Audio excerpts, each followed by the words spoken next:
Hello. Hello, Hi. How's everyone doing? everybody. Woo, woo, woo. We're here. Partying We today. We're celebrating. we're celebrating Taylor winning every record. We're Just celebrating. all the records. I She's wrote some of them down. Should I blow through them real fast? Sure. Do you want to wait a minute for people to join, or are there more people in here yet? There are some people here, but I can wait a minute or two. There's a lot going on at the moment. There's a lot going on at the moment. I'm going to give you the roadmap of what we're doing today. All right. So what we're going to be doing, we are going to be talking about her records broken. Hi, Mike. Hi. Hi, Darren. We're going to Hi. be talking about her records, our rankings. We're going to be talking about some new theories, and we have some big theories. Holly has a big theory she hasn't shared with me, and I'm like really, really excited. I if discovered she hasn't something. shared it with me, it's really big. I literally discovered something yesterday that has blown my mind, and I can't even tell you. It requires a demonstration that I will be doing at the end of this video, or somewhere in. Then we'll open up to some Q&As, get your guys' thoughts. Something's happening tomorrow. We don't know what it is. Like, what is going on? So let's talk. Let's get started. I'm Holly, by the way. Hi, nice Taylor. to see you all there. Nice introduction. This is the Life of a Showgirl, the deep dive on peeling back all the layers. I just want to start this by saying that this album is so complex, you guys. People are not understanding. They really aren't. They're not getting it. I have been going into comment sections, like trying my best to be like, no, y'all, you don't understand. Like, Darren, I hope so. I don't know. We're gonna get into theories on that, because if you don't know, there's gonna be some announcement on Good Morning America tomorrow morning. Exit signs are showing up again. I found exit signs in the Seth Meyers, by the way. So I don't know. Yes, we've got a lot going on. We have a lot going, or a Vegas residency. This would be spectacular. Maybe, but someone just announced a residency at the Sphere. Can't remember who. Oh, No Doubt did. Okay. I don't. Well, I mean, it could be somewhere besides the Sphere, of course. That's always and it could just be it could be in late 2026. Absolutely, also a possibility. So yeah, or she could announce debut. She could announce Reputation, Vault. We don't know. There's so many options. But I am going, I don't even want to wait till the end of the video to show you, but I'm going to, because it's so mind blowing after we put this all together. It's literally the craziest thing that's ever happened to me as a Swiftie. Wow, that is really saying something. No, it's so mind blowing. Hi, T. Lee. Hello. Okay. So let's hit some of these records. I wrote some of them down. Some of them are in UK. I don't know why, but that's okay. All right. So we have The Fate of Ophelia has been #1 for 8 straight days. 15,307 streams as of the 11th. It has broken the record for the biggest single week of streams. Opalite is the fastest non-single in history to reach 100 million streams on Spotify. As it should. The Fate of Ophelia music video has over 50 million views on YouTube. A million of them were mine. The album has the most albums sold in a week. It has been projected to debut with 4.005 million units, baby. It is the biggest album debut of all time. And it will never be broken. And surpassed Elvis as the international artist with the most #1 albums in the UK. Taylor Swift has, and Taylor and Sabrina are the only female artists in history to have the #1 album and top 3 singles on the UK charts simultaneously. Give it up for your girl, Taylor Swift. The heavyweight champion of the world, Taylor Swift. She's the best. I'm mentally throwing confetti. I have confetti, but I just didn't want to get all over my house. So me too. I got this insane. You get a popper? Yeah, and it splurts confetti everywhere, glitter everywhere, and I was afraid it will get in my computer. But we are just doing it in spirit. In spirit. Like I do couldn't imagine what my cats would do with. And I didn't get any champagne. That was the one thing I didn't get. Because you know why? They don't sell it at the dollar store. Champagne for all. Okay. I got balloons in all the colors of the CD variants. Nice. Thanks. You guys have balloons? We got balloons. I have my light up, glowy up bracelets, which of course is the middle of the day. So whatever. Hey, that's okay. We're having however fun. You can celebrate. However it's you can fun. celebrate. It's fun. It feels good to be a Swiftie as usual. It's good to be a Swiftie. We still kind of blocking the hate a little bit. Oh, totally. It will be broken by TS13, probably so. And that's what she does, and I'm here for it. The only person who can break her own records at this point. Yeah, absolutely. Like she's the only contender for this record being broken, any of these records being broken, which is so great for us. Right. This album, what do we say about this album? This album, okay, I understand. It is an onion of layers. It is. It's so layered. It's deeply compelling. It is a callback to I've been working with those songs that I was talking about, that we were all exploring why these 9 tracks are listed in the credits of the great movie release. And I've got ideas, but I've got ideas too. I'm going to leave you with this because we're going to get to it later. But when I tell you that Opal Light is the song on this album, it is the map and the centerpiece and the vibe. It is, and I will show you later. I'll show you later. Please, and I cannot wait to show this because honestly, I'm not joking. I'm like literally not joking when I tell you that whoever is on this live stream will be the first people to ever witness this. Oh my goodness. I'm not even joking. Like literally this shook me all day.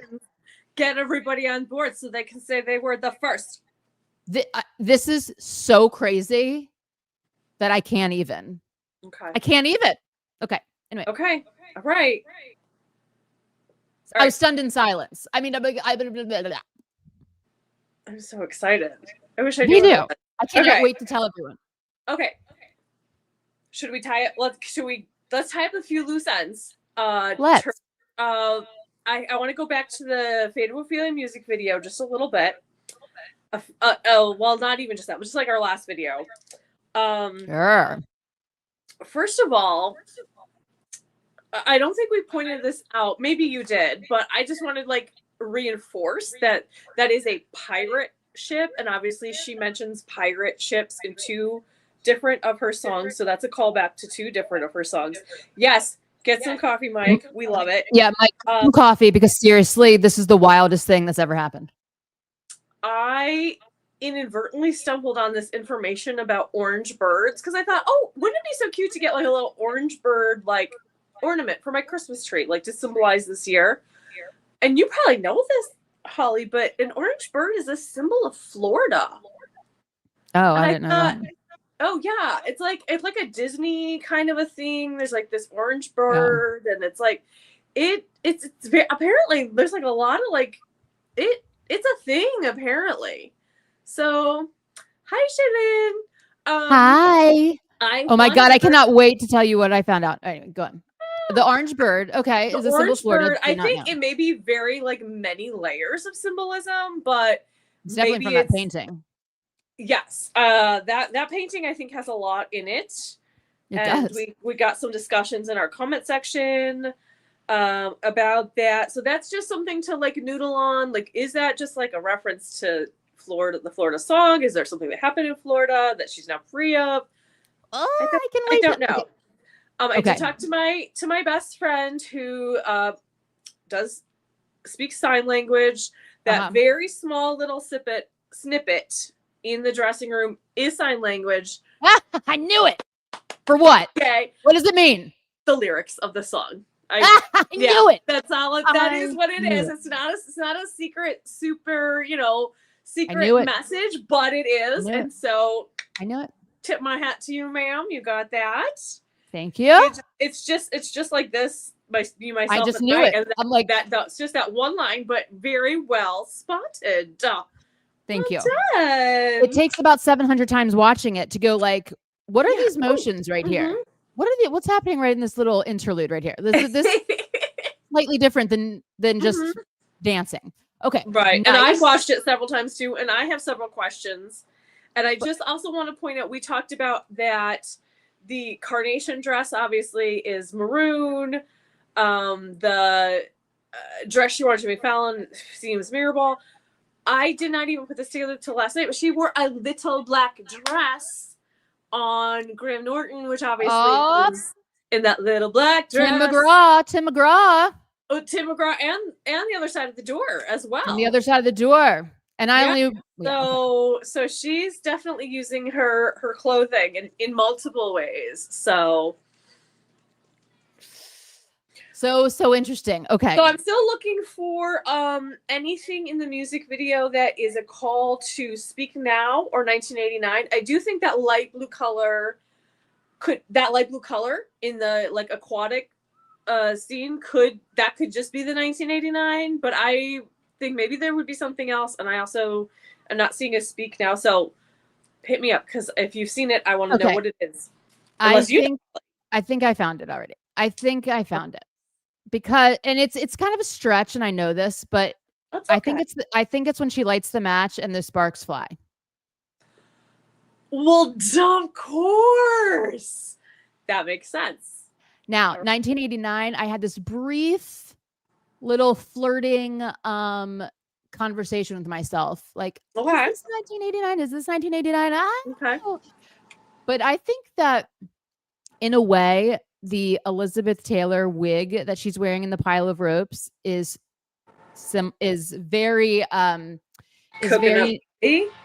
coconut bob, but it's also it has the dark hair that she wore in the Wildest Dreams kind of vibe, because we don't get to see her as a brunette a lot. Yeah. But the blue could also easily be the 1989. I mean, that would be especially her makeup when she's inside the that like frontal picture where what is it called, a life jacket, Debutation, alive and well. We're bringing it up. We're going there, guys. We're going there. we're totally going there. We're going there. I think debut will be October next year, 20 years after it's originally released. Okay. I mean, that's sort of been the running theory. It is. Okay. Oh. Who knows? Holly has a theory. I do. Has a theory, I think. I do. Okay. I do have a theory, guys. Here it is. It's just as simple as this. Okay, it's that let's go. In the credits of the party release movie that we all just saw, there are Reputation songs. There are not debut songs. There is Reputation songs. I think it's interesting. Now, I think when we get Reputation, it's just going to be the vault. Yes, agree. Okay. I also remember debut is the only record of hers that has not reached. Yep, true. It has not. Very true. I also just think that there's so many things. Okay, I don't even know where to start with this, but it has to do with Reputation. There's just a lot of things that tie in Reputation to the themes of this album.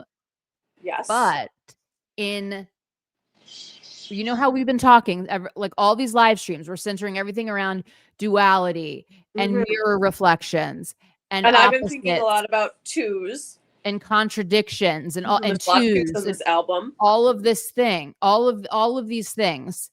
And I think that I think the 9 songs represent she writes about them in the opposite perspective on this album.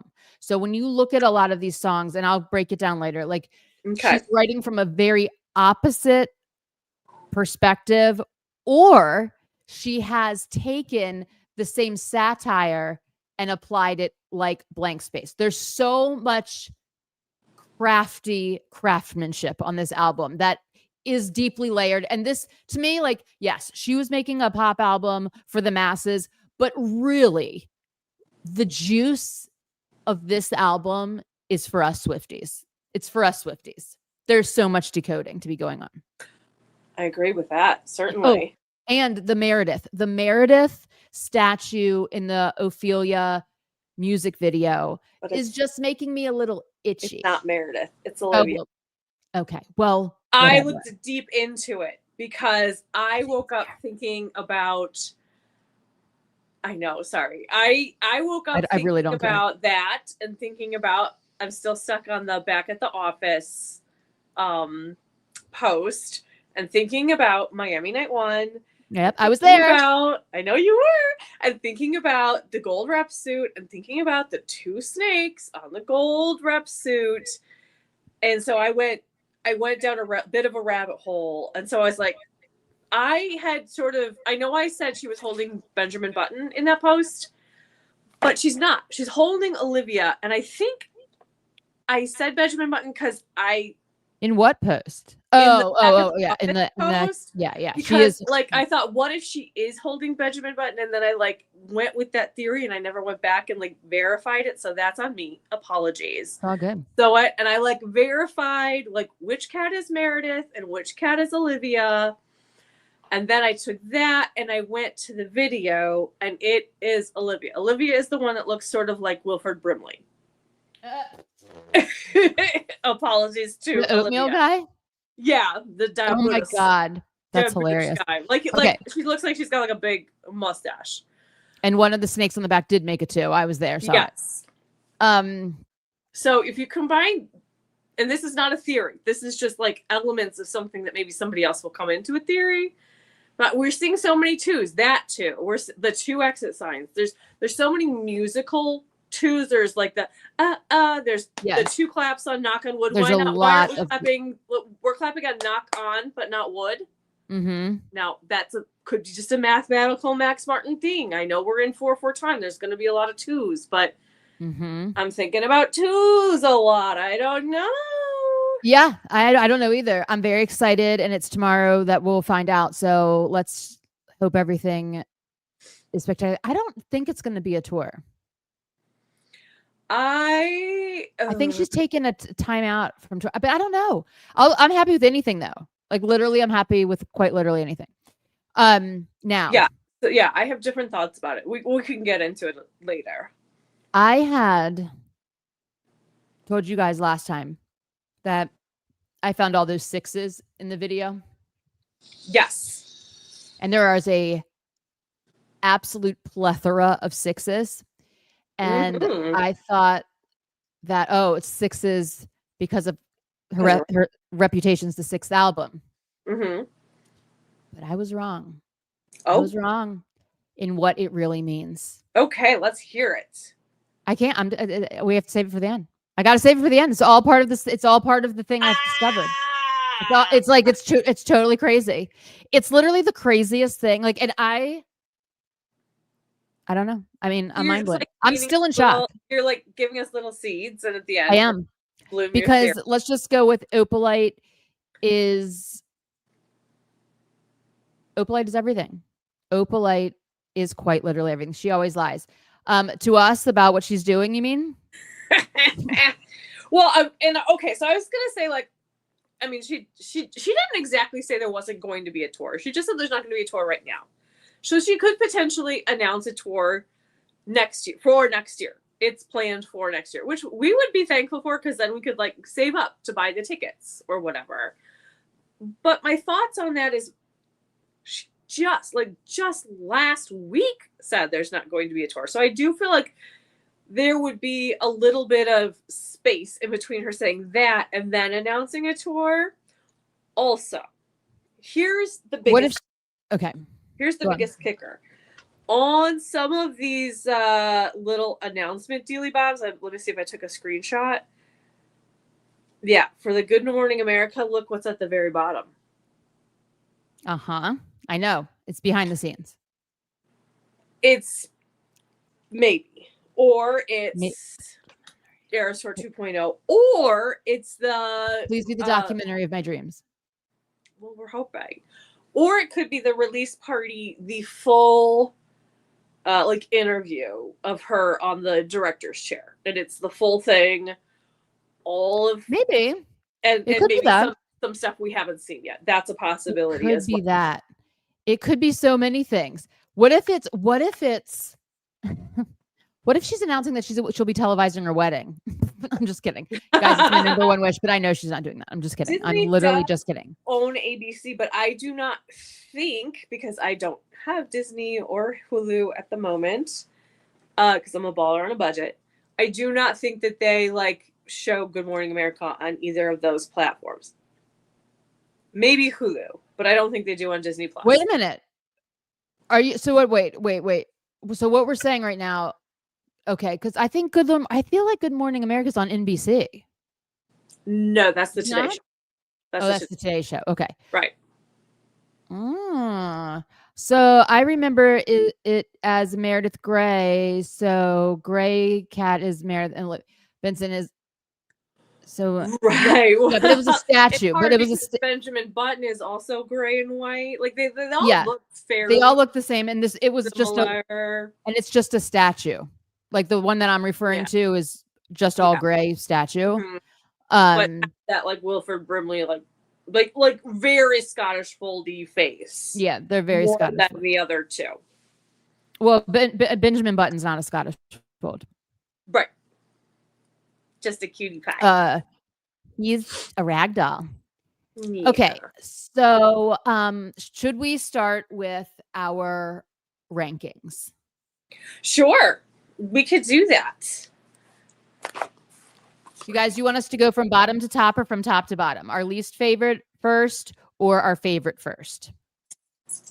Well, hopefully our favorite first, because that's the way I've arranged my Post-its. Oh, but okay, we'll go top to bottom. I could quickly rearrange them. We don't have to do that. Then Benji is the... Benjamin has like very, very blue eyes. Benjamin is the darkest of all the cats. Well, and his ears are not... His ears aren't the little half moons. Yeah, you know what I mean? His are like up because his aren't folded. Yeah, he's not a Scottish fold. He's a rag doll, and he's beautiful. Okay, so here we go. We're starting with number one. We're gonna reveal our number one. We got to. I mean, twinsies. Oh, this is the queen mother of this album. Absolutely, so many reasons. This doesn't have to be your number one song. I'm not going to judge you if you don't like the song, but if you don't like this song, maybe I judge you a little bit. I don't know how you cannot even just like this song. It's catchy. It's beautiful. It gives me hope. It makes me want to cry sometimes. It's so good. It's truly mesmerizing. And when I tell you that my big reveal is about Opalite, you're going to die. Oh, Darren has a rag doll. Oh, nice. Lilac. Oh, Lynx Point rag doll. That's awesome. Oh, sweetie. Oh, that your kitten was like the lilac line in Eldest Daughter. This is number two. Number two. All right, taste. Okay, are we ready? Number two. Okay, number two and reveal. Oh. Ours are the same. I know. That's not amazing. I'm not surprised. I'll see that. They're gonna get changed. They're gonna get different. You think number three is where they're gonna change? They're gonna get different fast. Yeah. Yeah. Ready? 3. Oh. This song is incredible. I love this song so much, and it gets me. I want to kick the air when I listen to this song. I do kick the air when I listen to this song. Whoa! I punch the air too. All right, number 4. 1, 2, 3, 4. That's where we start to differ. The song that makes me cry. Oh, Mike's is number 10 for which one? Elizabeth Taylor for Eldest Daughter. Oh wait, number 1? What? Mike said number 10, but I don't know who he's saying number 10 to. You or me? Elizabeth Taylor is my, what is it? Number 4. My number 4. Yeah. All right. So yeah. And this is where like I had trouble ranking. Cause like there's a lot of songs that I would like to put at like number 4, number 5. So take this all with a grain of salt. Father Figure, number 10, really? Okay. Okay, interesting. All right, number 5. Are we ready? Yes. Oh, The Life of the Showgirl. I knew because yours was good. It was going to be very high for you. Yeah, because these 5 songs, in my opinion, Opalite, The Fate of Ophelia, Father Figure, Elizabeth Taylor, and The Life of the Showgirl tell tell the story of the album in just 5 songs. In my opinion. These 2 songs, Eldest Daughter and Honey, together will make me cry. If I listen to them the 2 in a row, they'll make me cry for hours. Okay. Number 6. Elizabeth Taylor. Ooh. Ruin the Friendship. Definitely. That's a good one. It's too emotional for me to have it too high up, but I do love it. It's a beauty. It is a beauty. All right, number 7 is Hey, Would I Love You Would. Actually Romantic. Wow, I'm surprised it's your number 7. Well, I love I love the brilliance of it. Again, I don't have to go back into it. I love the brilliance of it. Didn't want the drama of it. Okay. Love Wood so freaking much. I love it more every time I listen to it. It sticks in my head. 8. Wishlist canceled. Definitely. Okay. Definitely.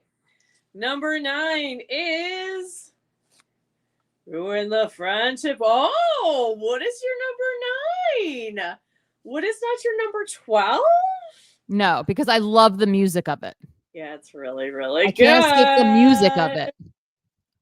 Wishlist is you think, oh, I don't know. That's a good question, Mike. I can't even think about TS13 yet. I can't go there. All right, number 10 is The Life of a Showgirl. Honey is good. Honey is good. Okay, I'm trying to think of what you have left. Number 11. Canceled for me. Wishlist. Oh, it's so low for you. I love that song so much. I don't like it. And last but certainly not least, because every song is amazing. Of course. Eldest Daughter. Actually Romantic for me. Love it. But I don't know. These 2, content-wise, music-wise, love them. Content-wise, not always vibing with. I can't deal with Wishlist and I love Wishlist. Eldest Daughter. Oh, they're really. I struggle so much with ranking, and now I started to think about album ranking in terms of where does this fit in my album ranking. It's too early. It's too early. I can't figure that out yet. What is your number 4? Okay, the music Mike, the song, the music in Wood is so excellent. Yes, and I get it, but yeah, they're fun. It's fun. It's fun. Yeah. Oh, it's totally fun. I mean, it's definitely fun. It's no. Yeah. I mean, they're all good.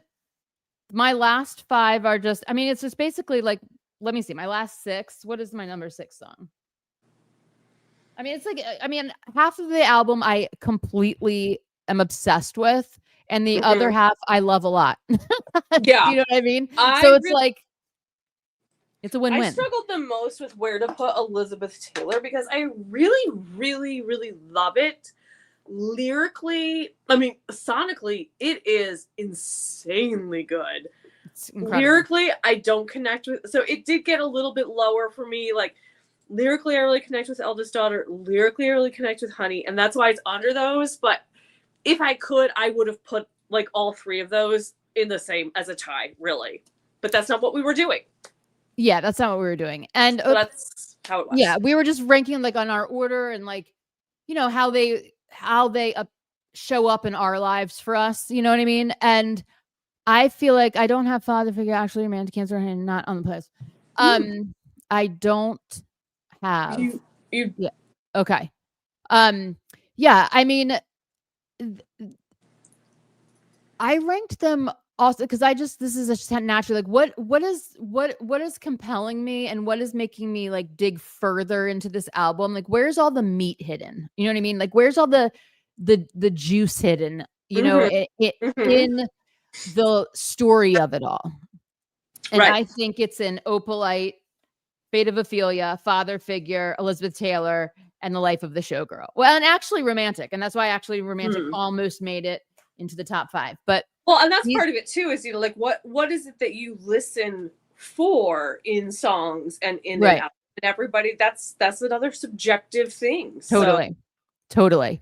And I think she has purposely put like the most catchy music on wood. I think she purposely arranged this to have the catchiest music on lyrics people would be like, what?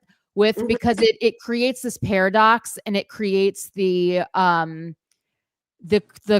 creates the mirror effect that she is going for. Some would argue it's in wood. Yeah, like there's a lot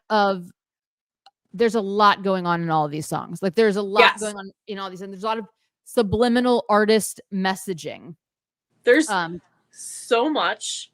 Can we talk for a second about my little light bulb moment that I had yesterday? Yes. Okay. Now, I have not dug completely into this, but I went to bed the night after we did our last live.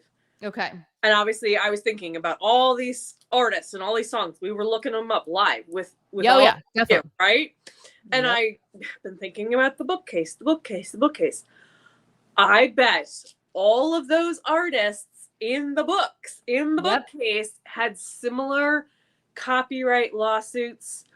Woke up the next morning, started Googling, and all the ones that I Googled, Cause, Rothko, Weiwei, Rolex, like all the ones that I could just pull off the top of my head that I remembered that we had talked about. Andy Warhol. Yes. All of them had, of course, those exact same type of lawsuits as the songs that we were looking up in the live. So it's the songs, it's the artists, everything, just like her commencement speech.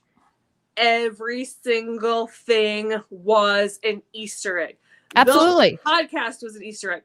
Everything was an Easter egg. Yeah. And it's an Easter egg for very specific messaging. I feel like that is like, how do I word this? Like, when does the art, how do you separate the art from the person? Right. How do you separate, when does a person no longer own their art and it becomes the public domain? Do you know what I mean? When does their life versus art become the public domain? And when it's just the duality. It's the duality of, I'm looking for this one chapter in this book because I swear to you that this is Taylor's favorite book. I keep bringing it up a lot. I promise you that she's read this 100 times. And last night I was like, well, I might as well go into my little library and see if what this lovely book will lend me for this episode today. And just so if you guys were wondering what it is, and it's orange, by the way. Yes, Darren, Jason. 48 Laws of Power. Oh my gosh. I think Jason definitely, and he says that he had no idea that was an Easter egg when he said that was a lie. They just like led him into giving that Easter egg. I missed that first part. Oh, sorry. So Darren is saying that Jason had an Easter egg in Jason Kelsey in the podcast when he said that was a lie, which is in one of the songs. But now Jason has revealed, now that the album is out, he was talking with Travis about Easter eggs that were in the podcast.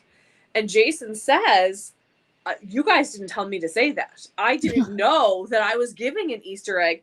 They just kind of like led him down the road basically to say it. I don't even know how you do that. I mean, obviously Travis knows Jason really well, and maybe they just, hoping and praying that he would say it. And it's also obviously a line from Tim McGraw. Yeah. That was a lie. Because everything is new, and it's been said before, it's been done before. Everything is a reflection of what has been done before and is before. And it's so multi-layered. I said in an Instagram comment somewhere today, because I'm like trying to spread this message. This is a magnum opus. She just covered it in sequins and glitter so that you didn't notice. It's so great. It's super excellent. And let me just read you this, okay? Let me just read you this. Yes, please. Because this book never fails me when it comes to Taylor Swift. Okay. What is this? Hold on. It might be a phrase that yeah. That's very possible, Mike.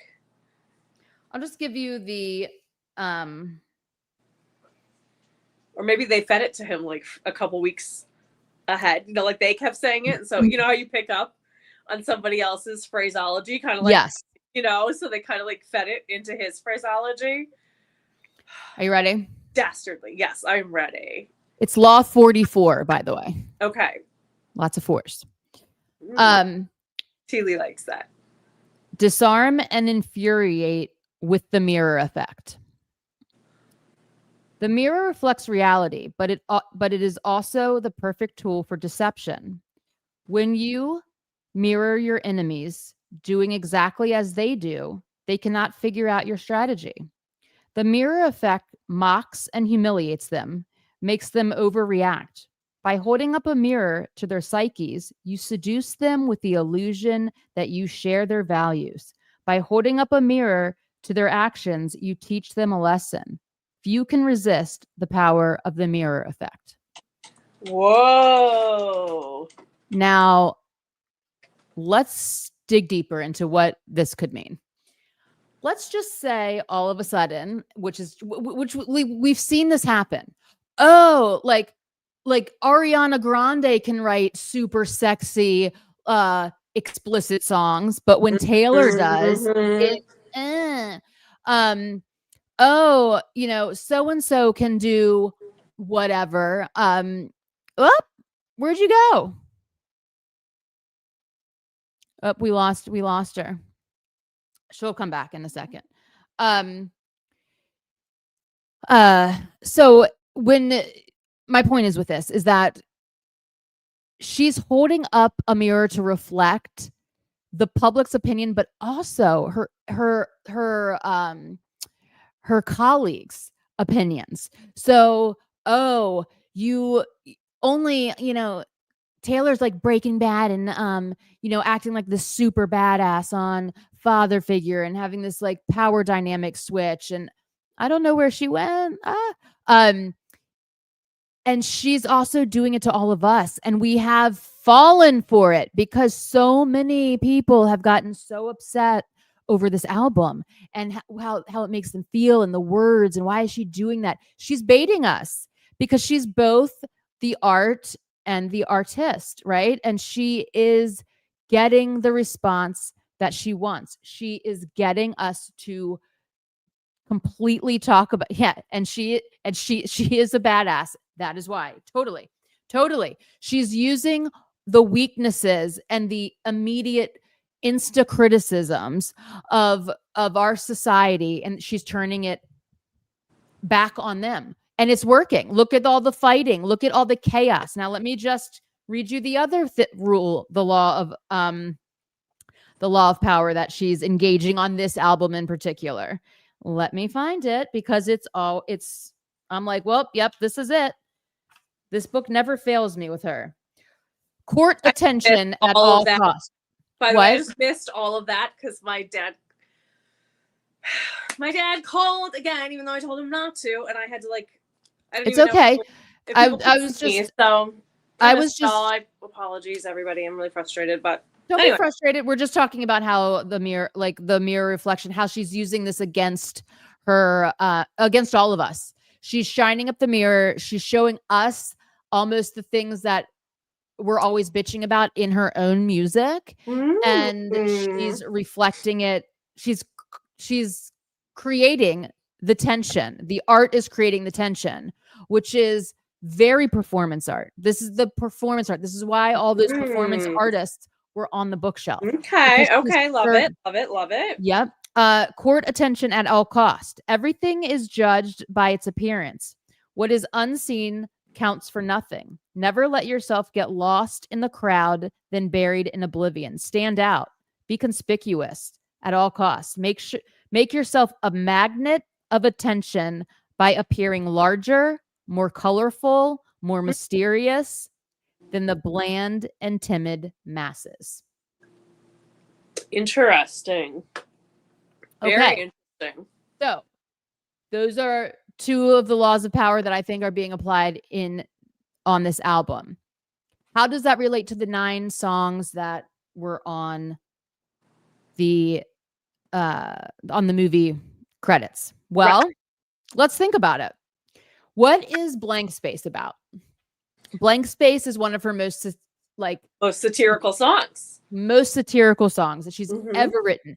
She wrote it from a fictional point of view because the media was creating narratives about her that were not true. Oh, she just goes through men and no, she can't make any of them stay and blah, blah, blah, blah, blah, blah, blah, blah, all of the stuff. And she's like, well, this is a great character. I'm going to write this character. Yeah, might as well.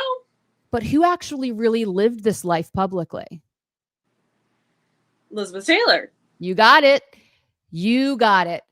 So Taylor Swift has, in the same brilliant satirical way that she has made a new Blank Space, but actually about the person who actually lived what the media is telling. You see what I'm saying? I do.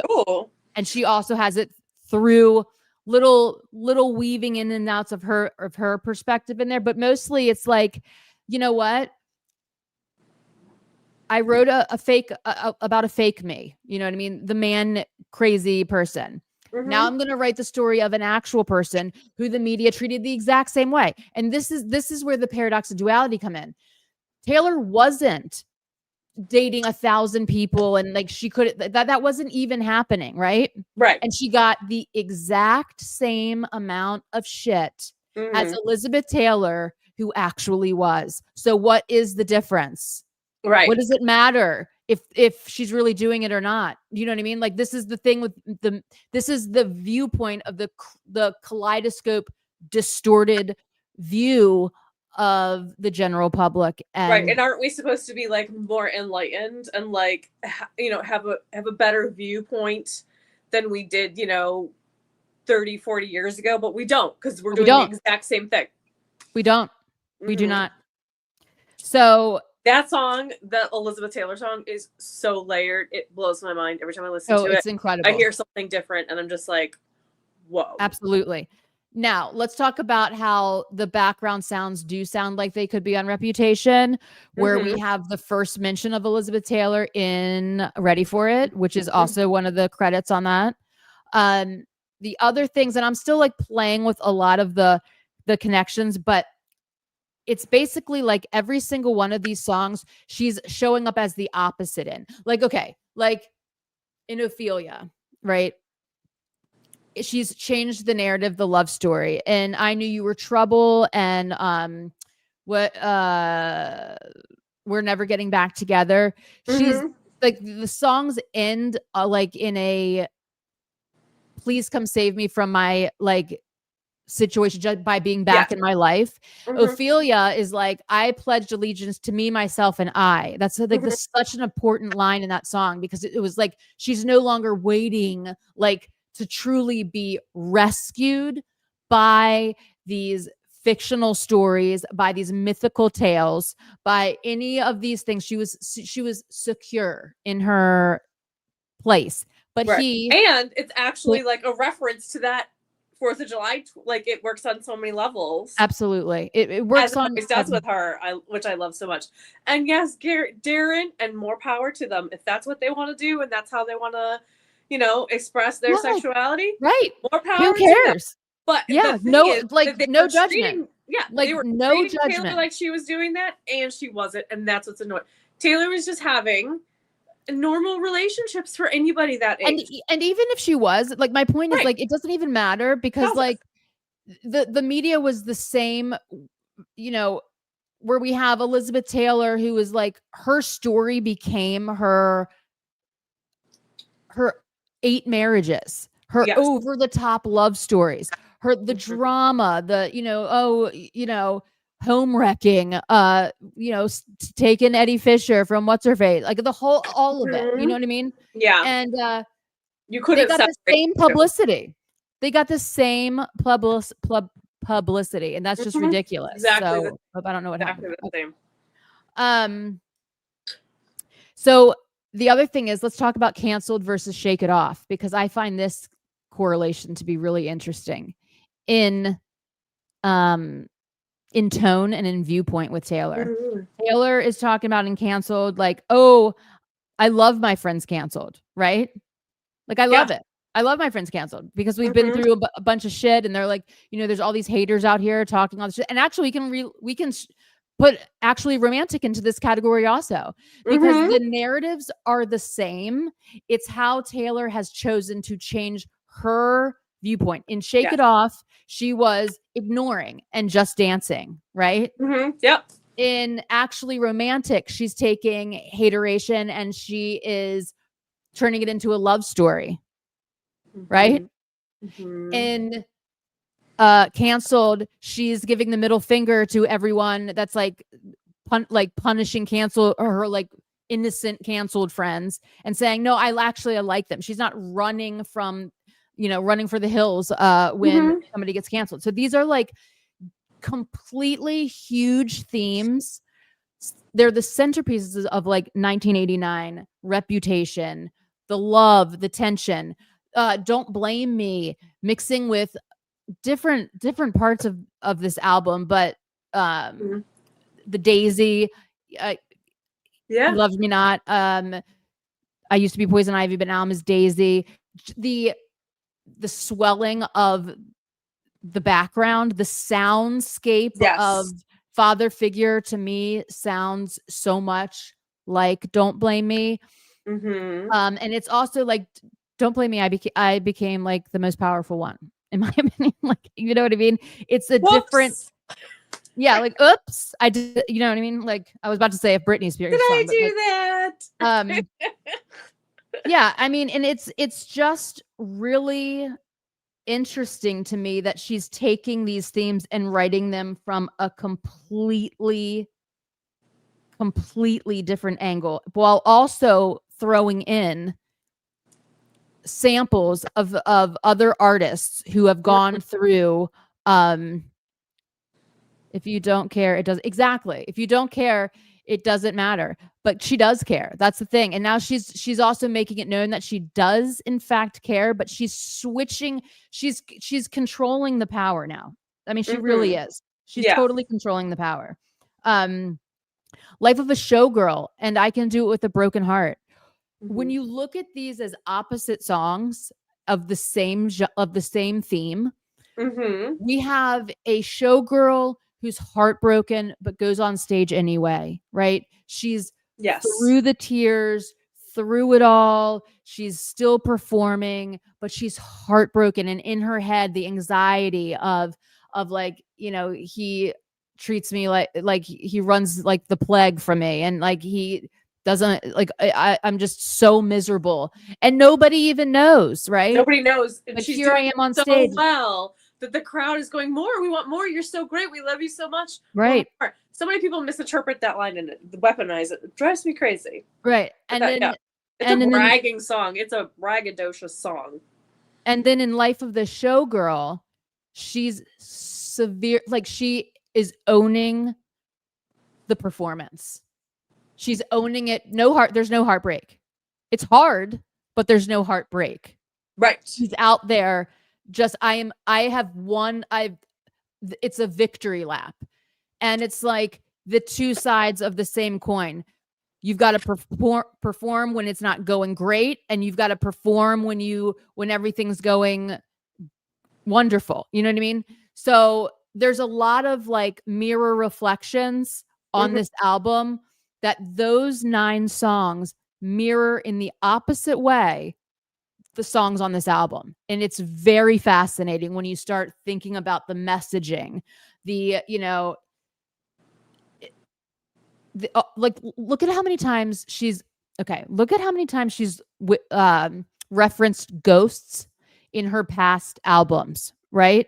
And on Opalite, she says that she used to look at her past relationships. She used to live with ghosts. But now she doesn't. You know what I mean? It's like it's not even a thing anymore, right? Right. But like in all of these other albums, I pace like a ghost. You're like phantoms dancing on the terrace. My beloved ghost in haunted. Me. A whole song about being haunted. Yeah. Like all the way. What is the line from from something that will haunt me when you're not around? Like all of these, there's so many lines to be like, I need this person's essence to haunt me. Every album. This one, it's and she puts it in like, she sees it in a romantic way, or she did. And in a melancholy, in a sad, like I know that this is like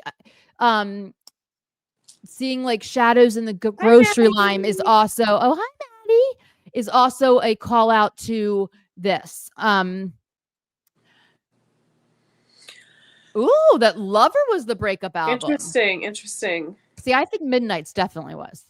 I think Midnight's, in my opinion, there's so much going on in Midnight's. But anyway, like, you know, the interest. Okay, I'm glad you brought this up, actually, Darren, because here's the thing that's different, and that it that makes this album sound so different that we have not heard from her before, is that there is no underlying tension. Yes. So even on Lover, even in 1989, even like in all these points where we were like, she's the happiest she's ever been, there's always been an element of tension that makes us have a feeling of like there's something in this relationship that's it's still causing a bit of anxiety. Out of the Woods, you know, like 5,000 Cuts, like even Cruel Summer. I mean, Cruel Summer has a lot of anxiety in it.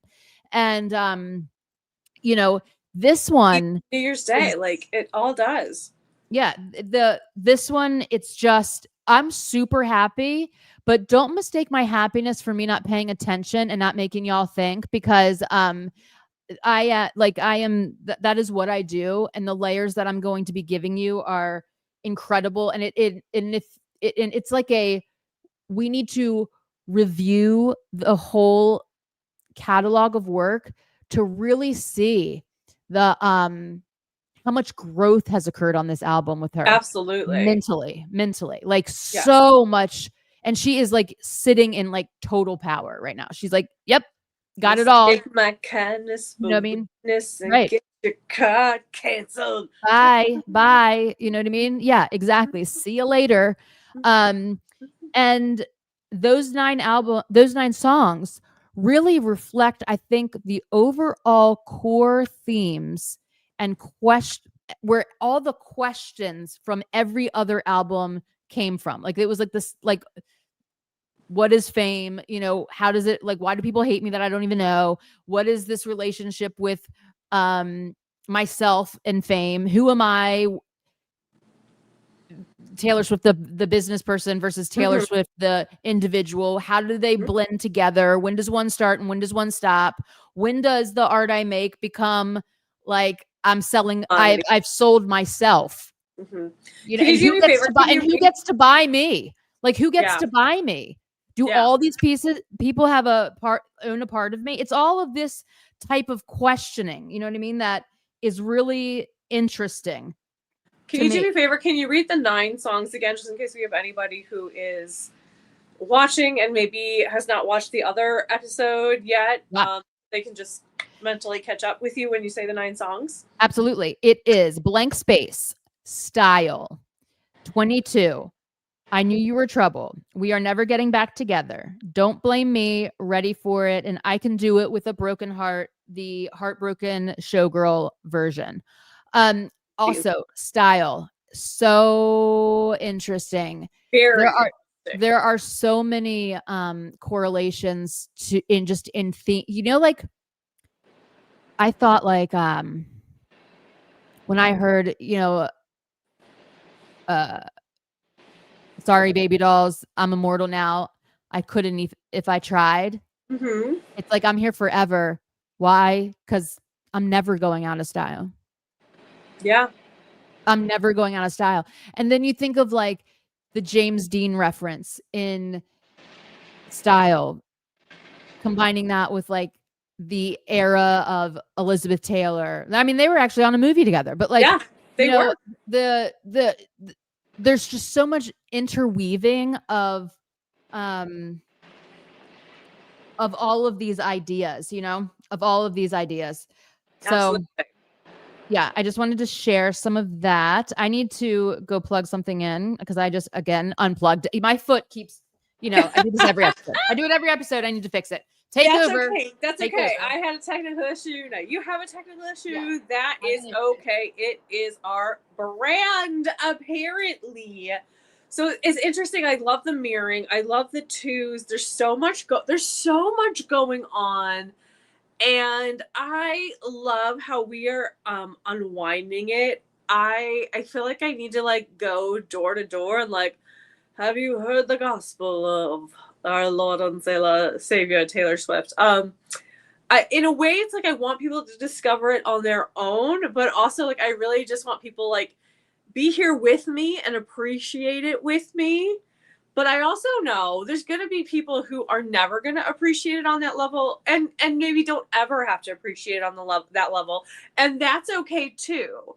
So I just kind of like want to put that caveat out there as well. I mean, again, like we said at the top of the show, this is the most successful like album debut of all time. So we can't listen to all the noise that's out there. We know the numbers don't lie. I have not seen any swifties crying about how they were forced to buy all these variants for an album they don't like now. This is a narrative that I keep seeing. So I just want to encourage people, like, let's just celebrate. Let's celebrate. Let's enjoy. There's a lot to celebrate. The meatiness of this album, the fun of this album, and like you were talking about, Holly, about like how I think meeting Travis.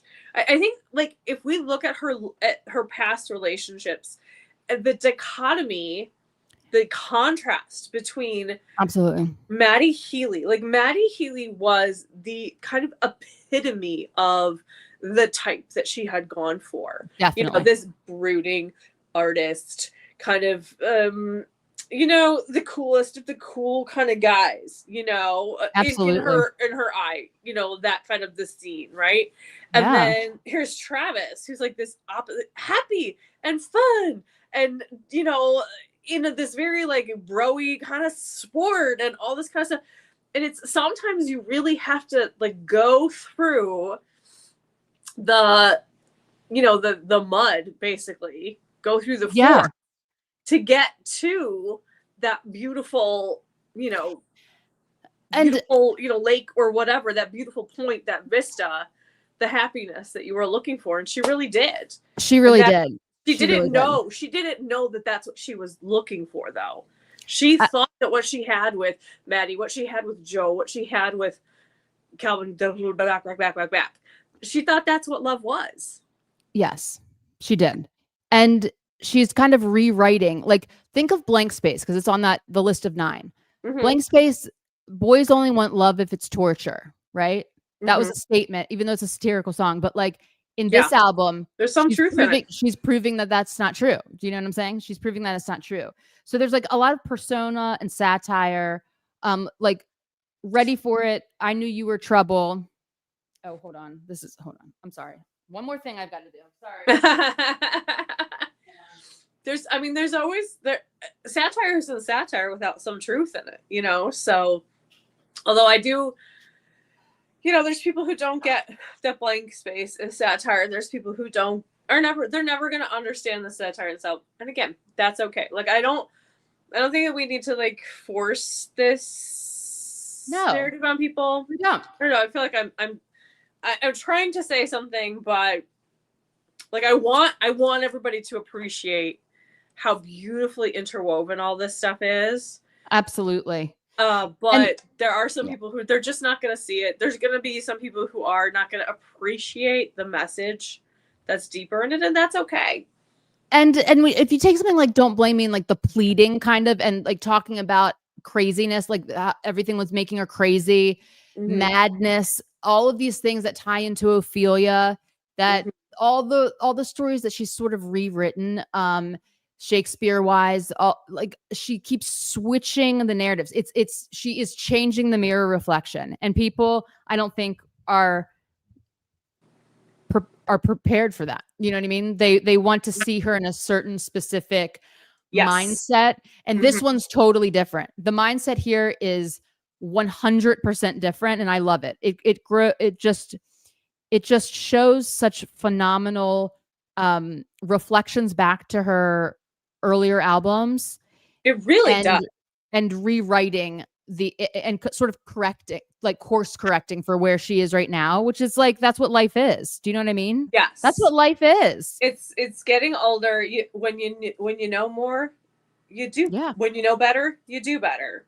And that's what you do. You, especially, God, if you're Taylor Swift and you are writing songs that people use to express what they are going through in their life, and you look back at a song and you say, yeah, that's how I felt then, and that was valid then, but I know more now. I now need to like correct the record.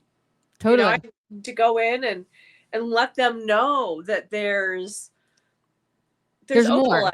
There's opalite. Oh my God. So should I just get into my opalite? Yes, please. Okay, you guys. Be prepared. Everyone sit down, buckle up, because this is wild. So, yesterday, I'm doing my research, minding my own business, doing my thing. My mom comes over, and she brings me a present.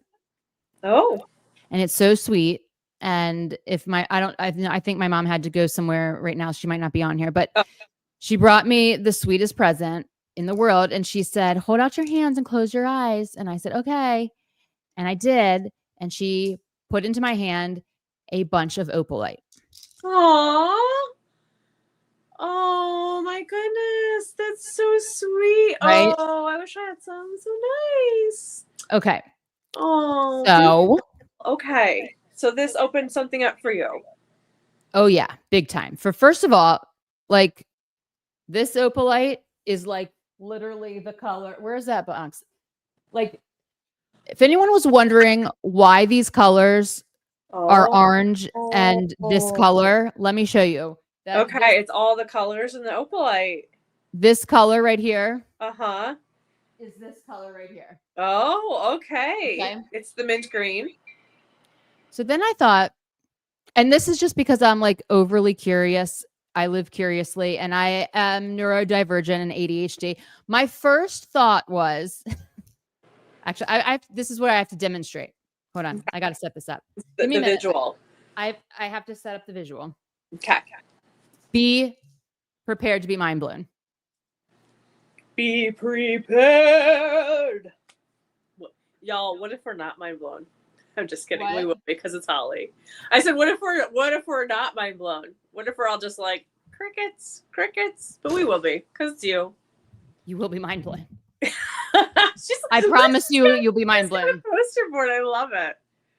Y'all, if Holly and I had the technology to like write stuff up on the screen and all that, instead of using like dollar store props, there would be no stopping us. We'd just be in charge of the whole wide world. But this is what you got, and this is why you love us. Hold on. Taylor needs to take Joe Alwyn back so we can have sad Taylor. Oh my God, that is a person who has absolutely no care for the actual person of Taylor Swift. That is yes, all you want is gray for me. Right, exactly. Yes, goodbye. Right. If all you want is great for me, see you later. All right, here you are. You guys ready? That is a sad person. Okay. And every Swiftie in the universe, please explain to me this insane question that I'm about to ask you. And it is this alone. Why Why, when you shine light through a piece of opalite, does this happen? Does this happen? Do you see an orange door? It's an orange door. Do you see this orange door? It's an orange freaking door. Why is this happening? Oh, why is the my gosh. I mean, like, I knew it was going to be orange because Google told me, but I didn't know it was going to be a freaking door. But it's bright orange. It is bright orange. And how does that happen? Like, I need a scientist to explain that to me, but not right now because I'm very tired. But it is bright orange. So let me that tell looks you. Exactly like the door. Yeah. Bright orange. So then wow. I was like unprepared for that because I thought it would be sparkly blue or something. Well, I knew it was going to be orange because I remember when I initially, and when the song of Opalite came out, I remember I Googled Opalite and it said that when you shine light through it, it's orange. But I didn't know it was going to look so much like the orange. Like, I thought it would just be like a pale orange, you know? I didn't know it was going to be like the orange. That was an amazing moment. And it was an amazing and she's talking about yesterday because it was the first thing I wanted to do. I go, what would I wonder? I was like holding this for like 4 seconds in my hand. And I'm like, I want to shine light through it and see what happens. I want to see what happens. And so I just did that. I'm like, I stood there in utter disbelief. I'm like, an orange door, a bright orange square. Freaking orange door. So then, yeah, they're not. They don't care about her as a person. So then listen. So then I decided, okay, what happens if you look through opalite? Well, guess what? The whole world's orange. The whole world is orange when you look through. The whole world is orange. Is it? The whole world is orange when you look through opalite. Wow. So here's okay, I'll show you in a second. Okay, so Darren. here's where everything changed for me. Opalite was already my favorite song, but it's the centerpiece of this album because she is immersed in the opalite, everyone. She is in the tub. The tub is the opalite? Everything's the because it's that color. It's that same mint green color. Everything is the opalite. But here's the thing. The things that are orange is when she's like looking through it, right? Yes. Okay. She goes through the opalite. Her whole world becomes opalite. When there's the mint green around her, I feel like the opalite is just around her. Like, do you know what I mean? It's a part of her life, but she's not seeing through it. You know the phrase in it, right? Yeah. You know the phrase, you're looking through the world in rose-colored glasses. She's looking through it in opalite glasses. She's looking through the world in opalite glasses, and everything is orange. Everything. Like I wish. I don't think it would work if I do this, but like when you not do, like, really, but kind. I mean, it's bright orange. Like literally everything looks 100% orange. So I did a little research on. Opalite sales are going to go through the roof. Everybody buy stock at Opalite right now. I don't know how you do it, but exactly. I went through and I was looking up some stuff on opalite, and opalite's vibration number is 6. I don't know what that means, but that's amazing. I don't know what a vibration number is, but I love it. If everyone just Googles opalite and the number 6, it will come up. Wow. And that is why there's a 6 in every single frame. There's 6. Oh, there are all these 6s. Wow. In everything in the Ophelia video is because. Great. I would much rather be vice president than president. I love it. Let's do it. I would be president any day of the week. Holly would absolutely fix the world. It would be fixed in 4 seconds. But yeah, I'm telling you that, okay, so the 6s are the vibration that she's feeling. She's feeling this elevated feeling with Travis. It's her vibration. Oh yeah, he's vibrating her. All right. Okay, yeah, right. And She's if saying I don't that, get like a wood kind of joke in every episode now, then they'll be disappointed. I mean, I feel like doing it again. Should I show you guys again? Like, yeah, literally, show us again. It's exciting. I literally stood in my living room with that flashlight and this piece of opalite for like hours just staring at it. It's mind bending. I'm like, why is it an orange door? Can I tell you how that this is the least? This was the thing that was not on the list of what this would look like. Do you know what I mean? In my head, when I do this, I'm like, it's gonna be like sparkly, like turquoise, something. Right. It's not gonna be deep ass orange. It's not gonna be the album color orange. Oh my god. But it is. All right, I'm Googling it for you, T-Lee. Because what if it's also 6? I don't know what the vibration thing means at all, but it's how frequencies can go through it. But I don't think it's gonna be 6 because I don't think somehow it's gonna add up to like 13 or something. Hold on, I need to get my storyboard. But let's just all bask in the craziness of this just for another minute because it's insane. Okay, you bask. I'm gonna read this up. Read this up. That's not a phrase. It is now, but neither is legitly, and we're gonna take it. In a non-scientific context, wood non-scientifically vibrates at 528 hertz.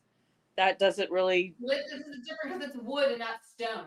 Yeah. And then Google right now opalite and the number 6 and read what it says because it's equally fascinating. Okay. Holly, make it go down like the door. Just because I'm a dork. Make it go down like the door. It's another countdown! Right now there is? No, I'm saying you're making it look like a countdown. So don't freak us out. Look at that. Oh, I did not get an overview or anything. But that's okay. What? I didn't get an overview or anything for Opalite 6. Opalite and the number 6. But I did find out that spiritually, Opalite enhances communication, spiritual growth, and emotional balance. So that's good. Look at that.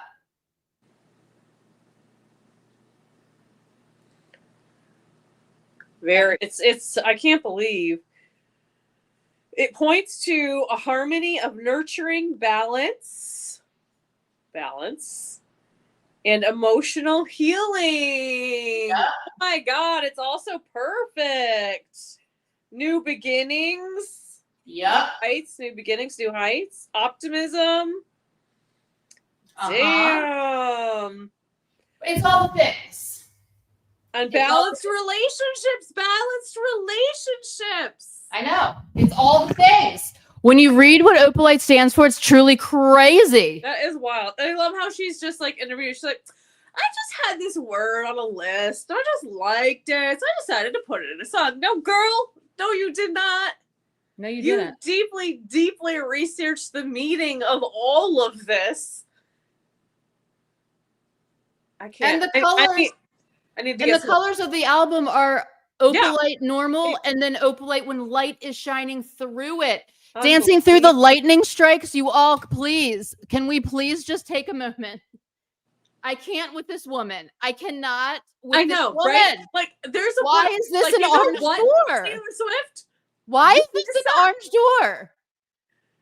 It's not me. It's science. It's the universe. I had nothing to do with this. I'm just curious. I'm just endlessly curious. But like, what is happening? I kind of want to know why it does that, but I also kind of just want to say it's magic. That's fine. Like, why is this an orange door that we've been looking for? Why is this the exact orange of this cardigan I will say wearing? It's door shaped because the piece of opalite you have. Yes, I know that. I know that. I know you know that. I truly know that. But like, insane. You know what I'm saying? When I did this and the first thing I saw was an effing orange door, I was like, no. No. Orange door? Not another orange door. No, we're all going to have door PTSD at this point. Taylor is the Illuminati. What? And Banksy. She's the Illuminati and she's Banksy. I mean, who was like, this is going to make a bright orange shadow? No one. Absolutely no one. Literally no one. No one in the world is like, oh yes, that will be a bright orange shadow with no black whatsoever. What? No, I would have thought it would make like a rainbow, you know, like this kind of thing. Like a prism of some sort. Yeah, a prism. Thank you. Yes. Nope. It makes a bright orange door. Makes a bright orange door. So. And I would just like to say, we're doing science here. We're doing science. Swiftie science. Swiftie science. I would be so proud. Like, I just want to reinforce the fact, like, y'all know I love Travis, right? You don't have a mind like that, like Taylor Swift's, and then you can't build a life with someone who's profoundly stupid. He's not. He's very smart. And if you read the GQ article, it very clearly says that he puts on an act. And I'm sure that was a coping mechanism. Like, I don't think you could probably get by. I mean, I don't know. I've never been a footballer. I've never been in guys' locker rooms. But I think probably it is harder to get along and to have like a team follow you and all those kinds of things if you are very academic, if you speak in a certain way. You kind of adopt a mentality of, you know, telling dick jokes and, you know, being kind of dumb or whatever. Like, even if science, how about we noticed her bathing suit and bow and all the colors in the music video are colors of opalite without the orange and all the blues. I know. Everything is the color of opalite. Oh, all the colors. Like, there's no purple though. There's some hues of purple in opalite. No, I'm saying in the music video there's no purple, which I thought was looking for purple because I'm looking for Speak Now. I think Speak Now is the sparks that fly. I believe you. I'm saying the color purple because your mom is saying she's saying colors of the music video are the colors of opalite without the orange, which I think is just the blue scenes. Everything is either blue, this seafoam color, and then like and then orange, like the big dance scene that she's wearing, like the red and orange, and even in the Reputation, the background is all orange. Okay, all right, that's fair. I guess I didn't really see the red ones as kind of red and orange, but you've watched it 3,000 times, so I'm going to give you that one. Plus, you have the special eyes. So so I mean, whatever. I got to default to you on that.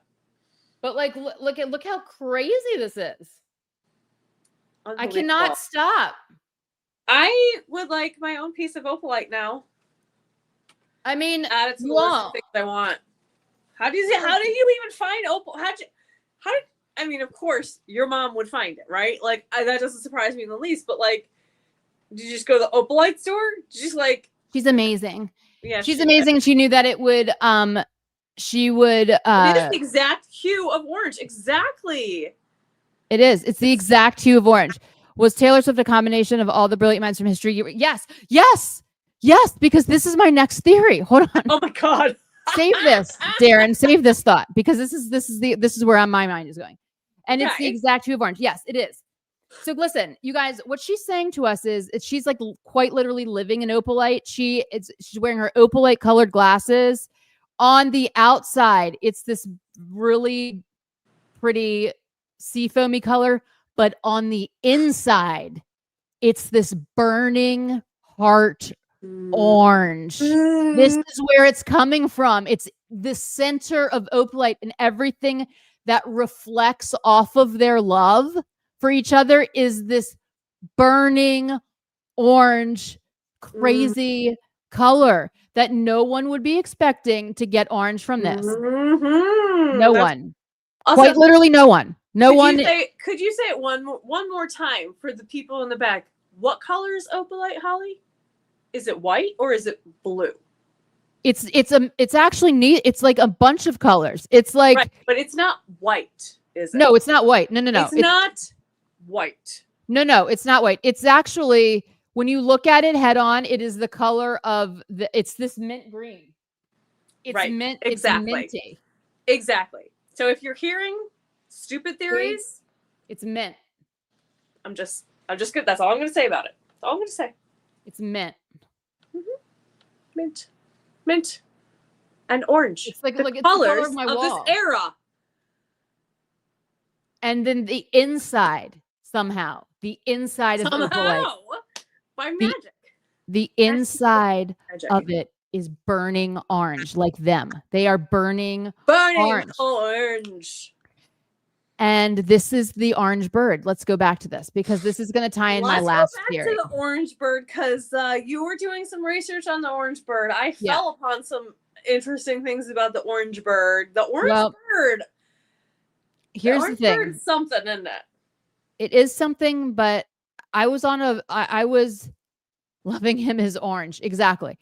Loving them create okay, hold on. So before, like, I was working on the orange bird theory, and everything was going on great.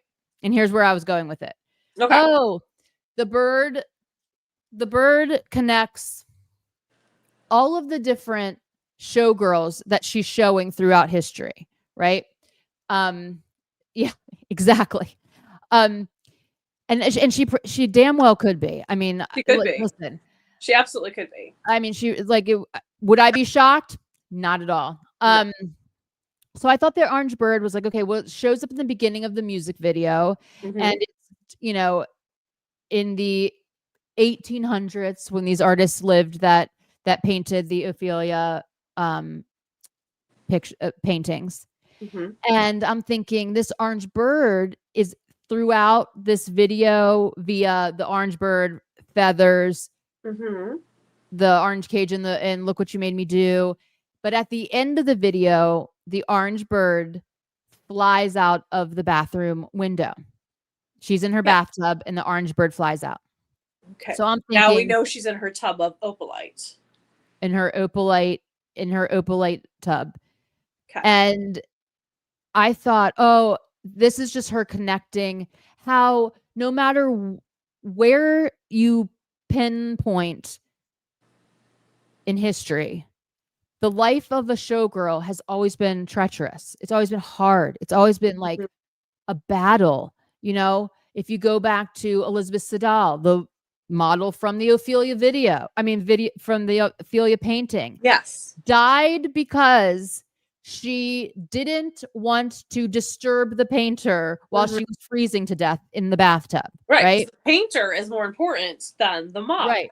Than the model. She was the it girl of the 1800s, everyone. Let me just tell you, she was the it girl of the 1800s. Oh my God. Do you remember I told you when I went all of us are having orange auras right now? Look, yeah.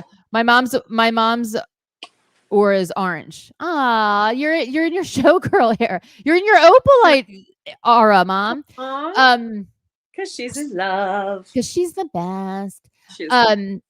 So Elizabeth Siddal dies because she couldn't disturb the minute work. Do you know what I mean?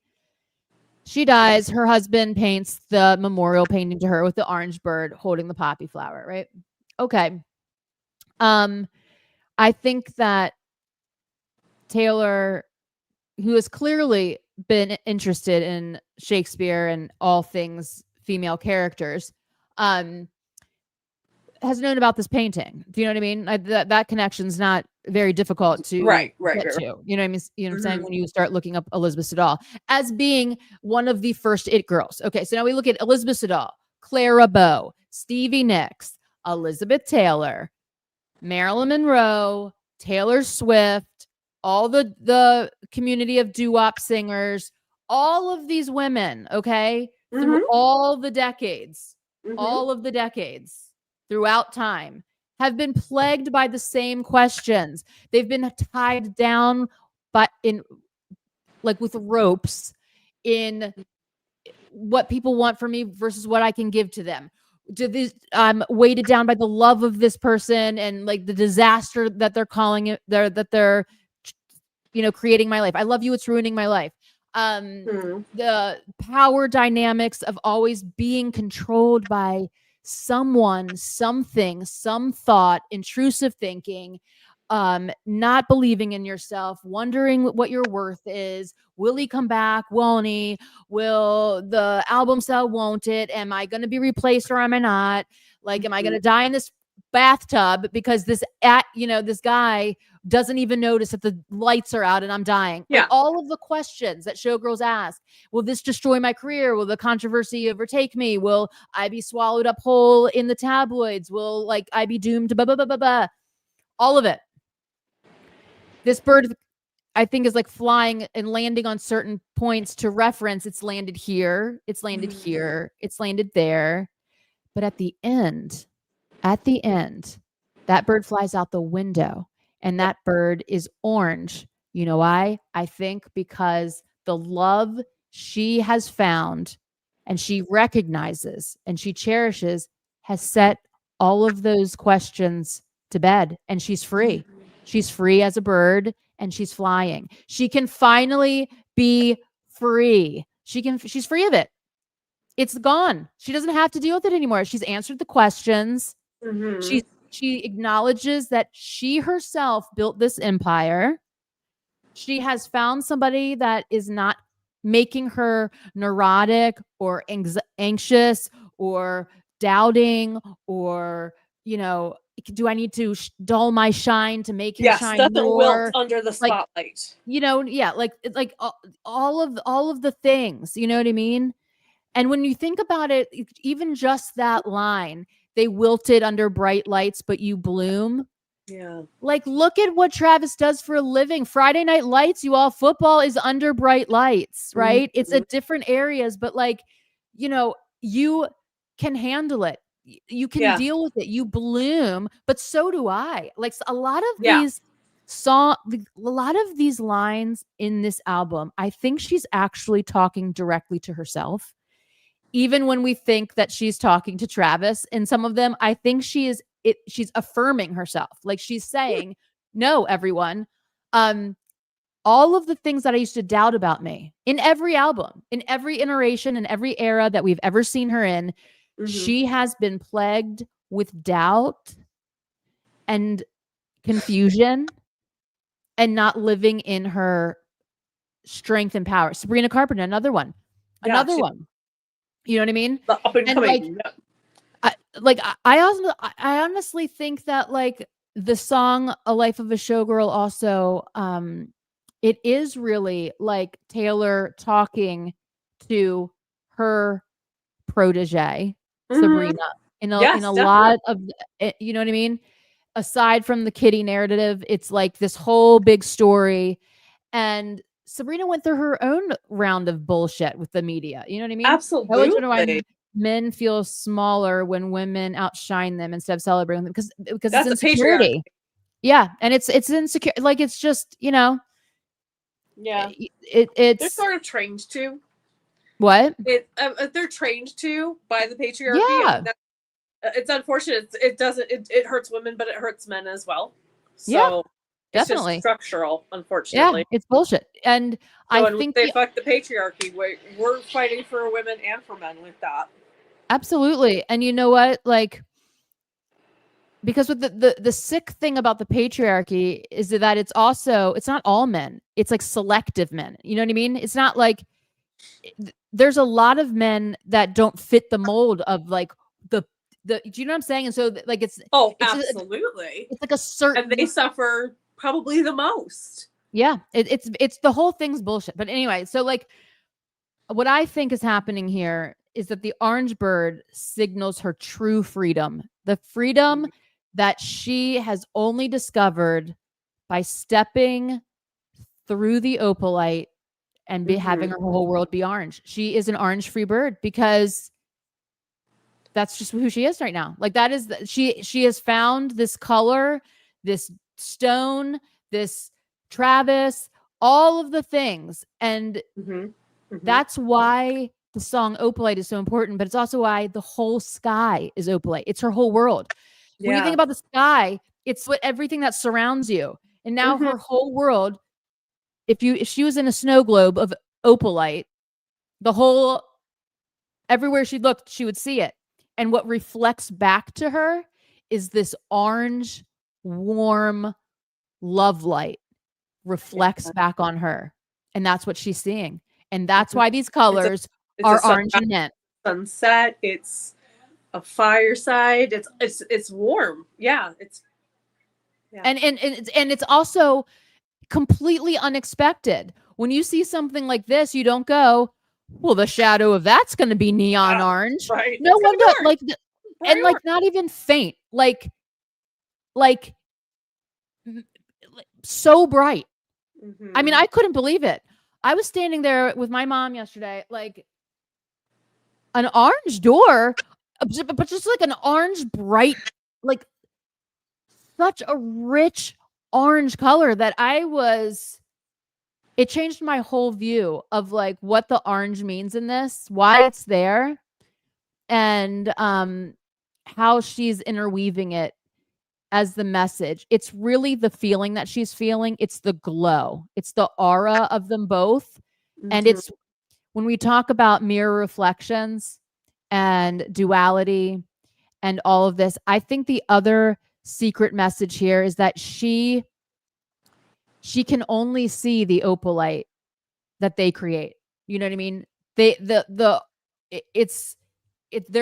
Like because of him and this love, a lot of her questions have been answered because of her own strength, of her own perseverance, and never giving up in this industry, and like being determined to be the champion that she is. She's arrived at this moment.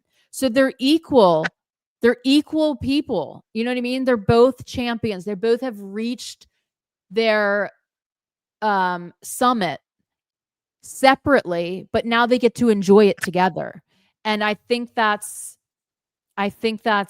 like absolutely incredible. I just read about natural opal to see if the Project Orange, but it said over time the opal turns orange from absorbing oils. Interesting. Yeah, this one. And let me just read what do you look that up? I had the thought while you were talking. Okay.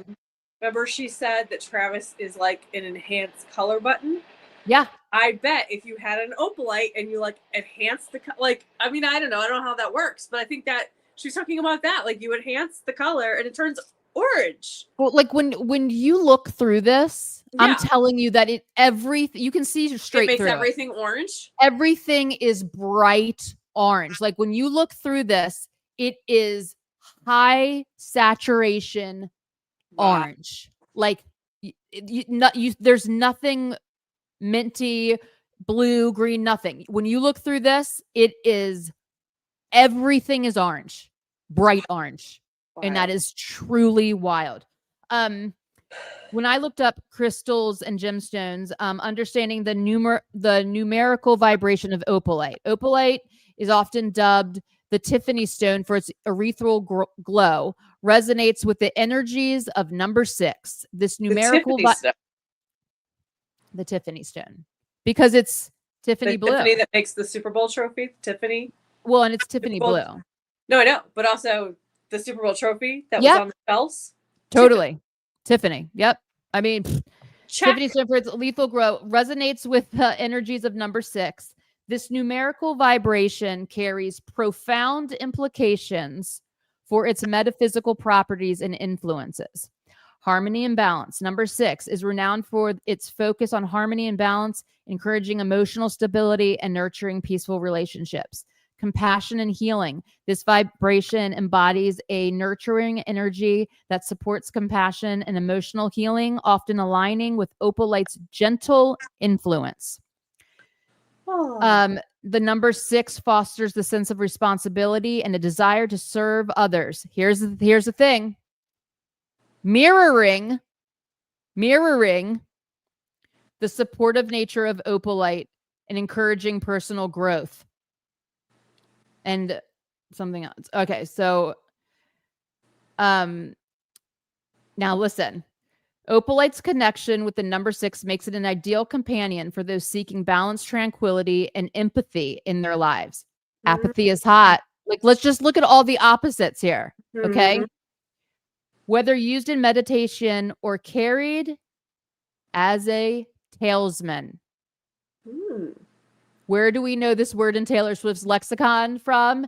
The poem in Tortured Poets Department, the prologue poem. She's carried her talismans and charms. Okay. This beautiful stone harmonizes with number 6 to enhance your personal journey. I mean, what? I'm just picturing, now I know Taylor's never going to see this, but I picture her watching this and going, like, that gif of her doing this. Like, yeah, girls, you got it. Like, you got it. That's what it is. I mean, I'm so amazed by this.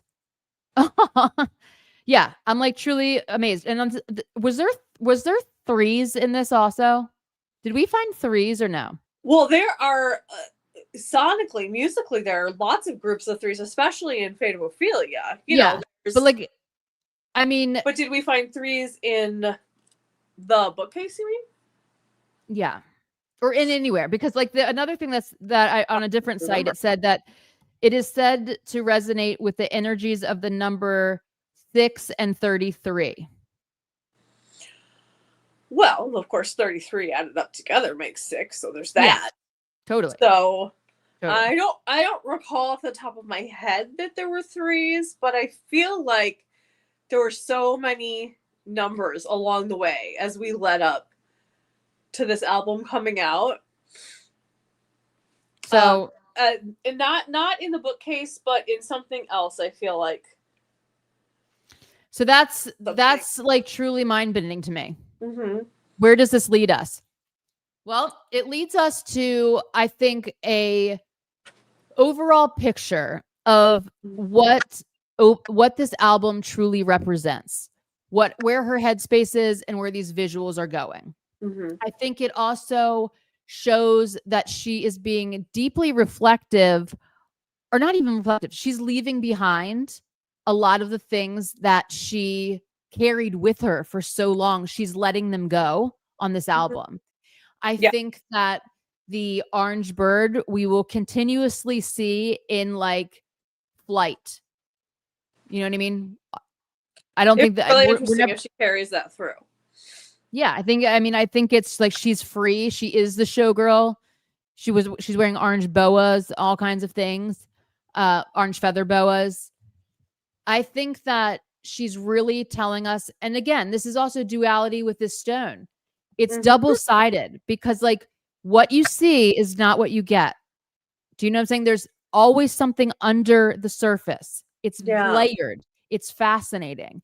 You think it's going to be one way, then all of a sudden everything's bright orange. Like there's nothing that would have ever led me to this right here would create bright orange anything. Okay. Yeah. So I think what we're discovering is that this is a multifaceted album, like and everything has all these facets and everything that she's showing. This was my other point I forgot to say. The sequins, the kaleidoscopes, everything that she's showing is showing all of these different sides, all these different reflections. Yes. Different reflections, the shattered glass. This is also a form of glass. Opalite is a form of glass. Oh, interesting. So we are seeing themes of mirrors breaking, shattering the glass, all of this stuff. Now we need we do. Yes, we do. Desperately. I definitely think that this was originally going to be called Opalite.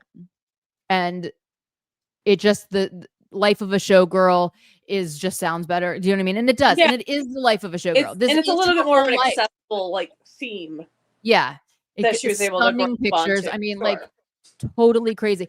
And when you look at some of these like album images, that he's wearing these like really warm colors, but like the walls are like a form of this blue. It's like she's the beam inside the opalite. She's what's inside. Mm-hmm. You know what I mean? Oh my God. It's very cool. So we have just shiny, we have mirrors, we have reflections and kaleidoscopes which take your image and switch it. And it all depends on like how you look at something and what your perspective is. And it's your perspective is going to change. And then we have who owns art. Exactly. Who owns art? And what is the perspective on that? And if I write my experience, do I own this art? And if I change it ever so slightly, does that mean it's now my art, even though you came up with the original? And again, it's just this, it's a little twist. It's like a kaleidoscope. Like you think of the little thing you had when you were little, you know, if you twist it just a little bit and it makes a new picture, does it now belong to me? Or does it belong to the person who made the original picture? It's all these, it's she's asking a lot of questions. Lots of questions. She wants us statement form. Yes. But also she wants us to think a lot about who owns these things, who interprets these things, who, you know, again, like we've talked about before, between there's Taylor Swift the person, there's Taylor Swift the brand. We know the brand. We don't know the person. Same with Travis. We know Travis Kelce the brand. We don't know Travis Kelce the person. And if you think you do, if you think you got them down to who they are, what their politics are, what they do with their money, what they do with their free time, you have no idea. You could take a guess, but you don't know, because it is an ever-changing kaleidoscope, because it is a reflection, because it's a mirror with cracks in it. And so even if you look in a mirror, you are not seeing your actual yourself. You're seeing a reflection of yourself. We don't know what we actually look like because we don't see ourselves. And also, like, over time, I feel like it's like the veneer that you have to, when you're first starting out in any type of performance career, like you go in green, you know what I mean? You go in fresh, you know, you don't have all this veneer that has been built up over the career, that like all of this armor that you have to wear, and like what your personas become, and what your, you know, all of this, your brand has become. And then eventually it starts to crack at some point, because you can't, there is a cracking point where it, first of all, you've made it so far, like you've made it that you don't have to work that hard on the veneer part, because there's a level of comfort, right? And then you kind of like start letting go of the veneer part, and then the real you starts popping out, and people aren't prepared for it, which is right. kind So of like at some point the veneer could become a cage too. Right. Absolutely. And there's so many references to that. There's, you know, failure brings freedom. There's the shattered glass is much more sharp. There's a lot of those in like with Showgirl. There's, you know, you can't play without paying. There's a lot of those messages. And I think that like the reincarnation line, when I'm using that, is more of like in the way that I think that she's trying to say that all the reflections of the same are the same. Like every showgirl's reflections are the same. The one who lives, it's about the person who lives inside of the production. But like all the reflections of showgirl life are sort of similar. You know what I mean? They are gilded, they're haunted, they're adored, they're exhausted, they're idolized, they're criticized. Right. They're all of those things, you know? And at the end of the day, they're an image, and they're an image. They're not who we think that they are, or who we build them up to be. They're just people. And when you look at like the people that she's showing homage to in this video, it's like, you know, Marilyn Monroe, tragic, right? What if being adored is the loneliest thing to be and it kills you? You know, Elizabeth Taylor. What if I loved like too much, but always came back for more, and that plagued my persona? Right. all of the doo-wop like me for it. Yeah. Yeah, like all of the doo-wop women,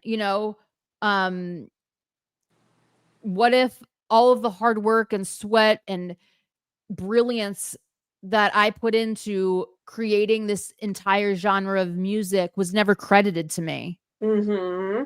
Or Ophelia, what if art is just art consuming art in a way? You know what I mean? Or like with going back to the doo-wop, like they love me for my art, but they don't respect me as an actual human. Like I don't have rights as a human, but I can go and like I can perform, but I can't like eat at that restaurant. But I can perform at the restaurant, but I can't eat at the restaurant. Like that. Right. Dichotomy. Right. Mm-hmm. Crazy. And then like let's just break it down. I just had this I just had this thought and I kind of lost hold on, I'm getting it back. Okay. What if this whole thing is like a lesson? Because each of them in a way sort of taught us about the cost of being seen. What is the cost of actually being seen?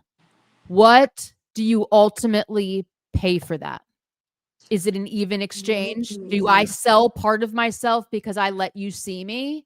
And then who owns me? Does everyone? Like it's like this, the whole thing is like a kaleidoscope in the fact that it's constantly circling around to it's the same pieces kind of reshaping at every little notch, but it's all the same pieces just going around, and all the distortion of everyone just ends up making new things. Do you know what does that make sense? Yes. And also like I'm a billionaire, but who owns me? Correct. Who owns me? Who owns me and what part of it? Like, cause at some point it's probably really confusing. Yeah. Where do you draw the line? Like, where do I start and where does the other Taylor start? Like, where's the cutoff line? I don't know. I mean, these are all the big questions, right? Yeah, they are. It is a lot of big questions, and it's not anything that anybody has an answer to. They're just like philosophical questions that I think when you're in Taylor's position, especially when you're in the middle of the biggest tour ever, and you have all these people like every night, it's like you're trying to keep some groundedness, but people are crying when they see you, and of course these questions come up, and then you have the backlash and the criticism and you're trying to keep some normalcy, and you're trying to live through 2 separate breakups and a new love, and yes, absolutely. Like it's all of these themes tied in, and like I just had like a pretty weird thought here. Okay. What about like what if it's all also about the quest to repeatedly find themselves having to fight to own their own reflection? Do you know what I mean? Yeah. Because I feel like the reflection, when I say that, I mean it's their artwork. But if you are also, the subject and the creator, you have to defend the right to own your own reflection. Yeah. I don't know. I mean, how could I not own this song that is mine, that I wrote about the songs that I wrote about my life in my house, in my, You guys, the orange square is also the Rothko. In the opalite square that I just showed you, the shadow makes the Rothko. I can't believe which was a very, very big lawsuit. Huge lawsuit. Like a what's the word I want? Yes, it's a huge, and it was from the gallery lawsuit. Yeah, and it was from the gallery, right? That gallery. I don't remember all the details, but it was like one of those that like set a precedent. Definitely, without question. But when you shine light through a piece of opalite, it makes the orange Rothko. Mm-hmm. Oh my God. Man. It's not just the orange door. It literally looks like the orange and yellow Rothko. But yeah, I mean, so it's so many things, I think, is what we're this is why.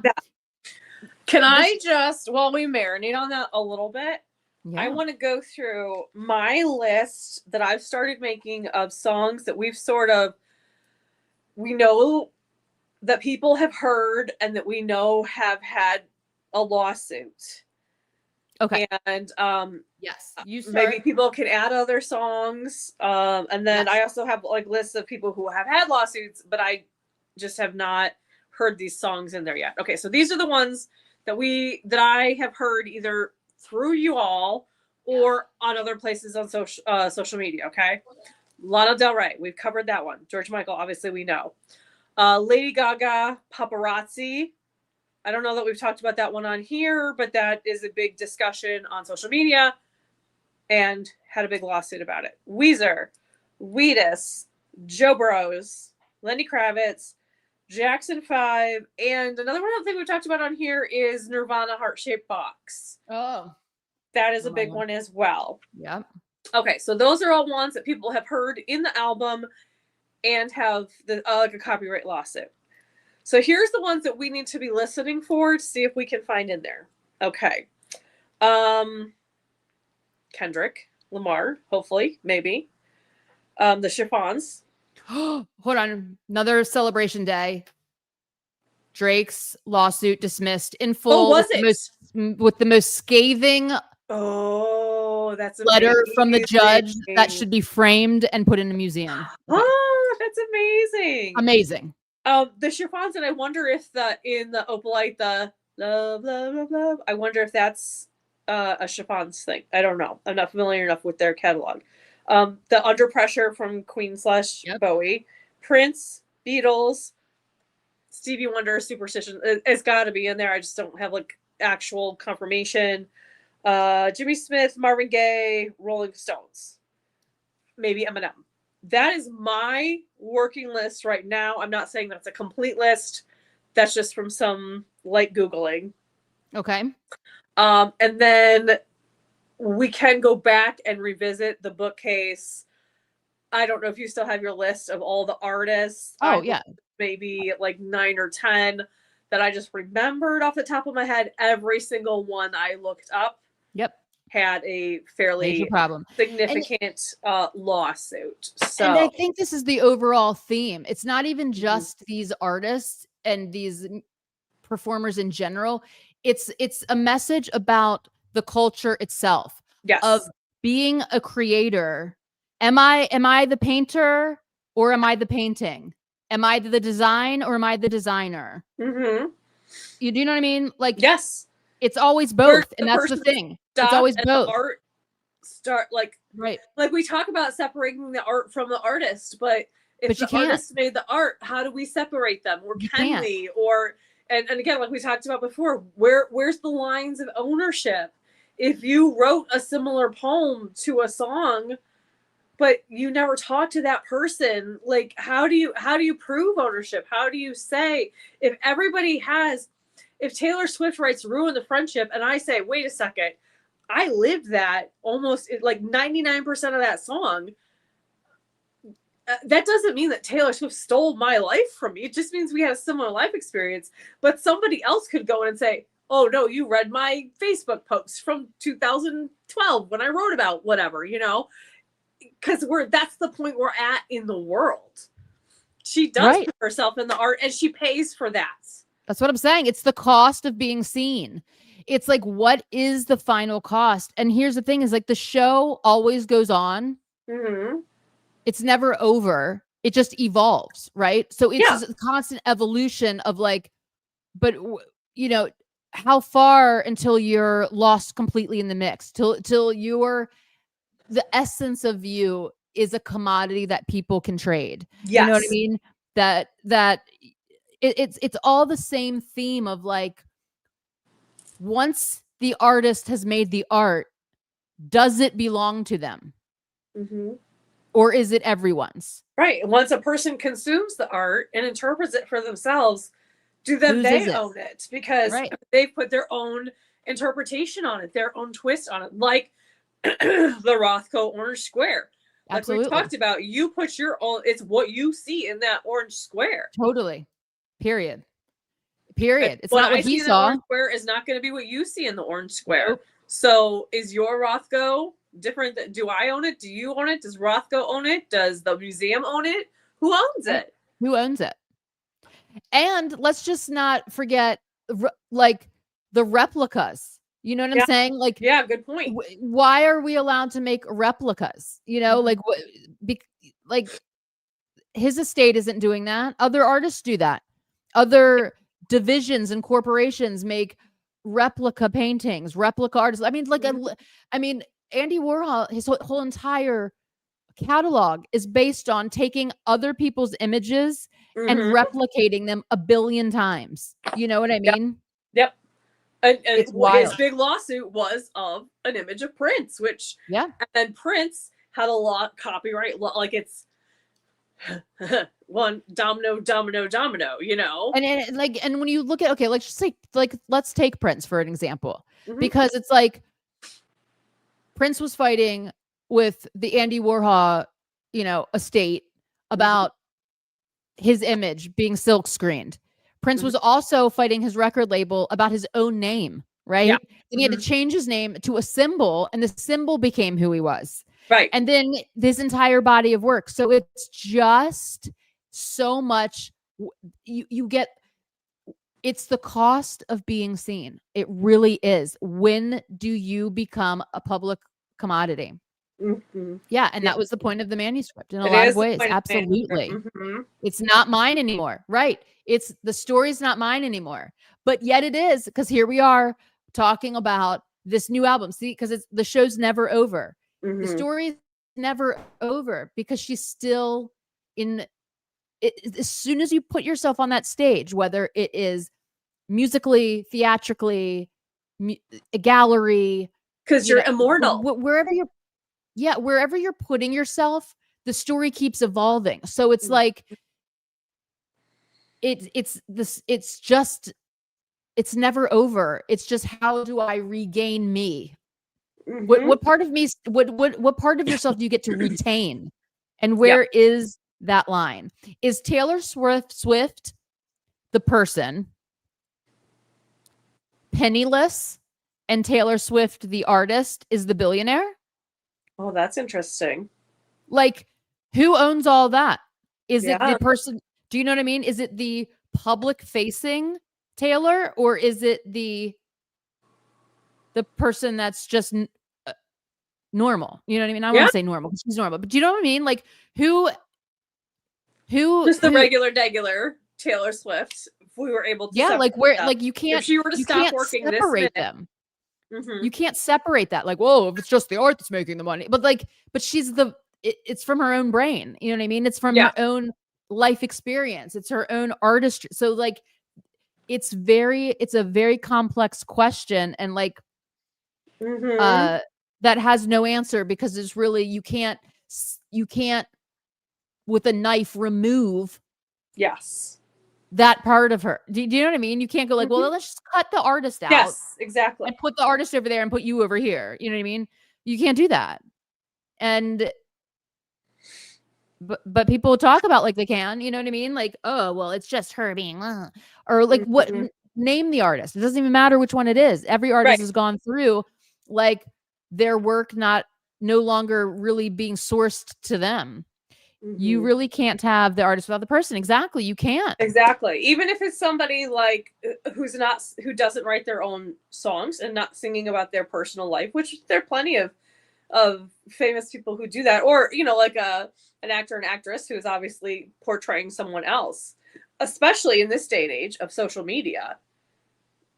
They are a commodity. They're who they are, and who they present to the world is part of it. If they're a singer, they're still performing their bodies, their images, their looks, their all of that, how they move, how they talk, all of that is part of the brand.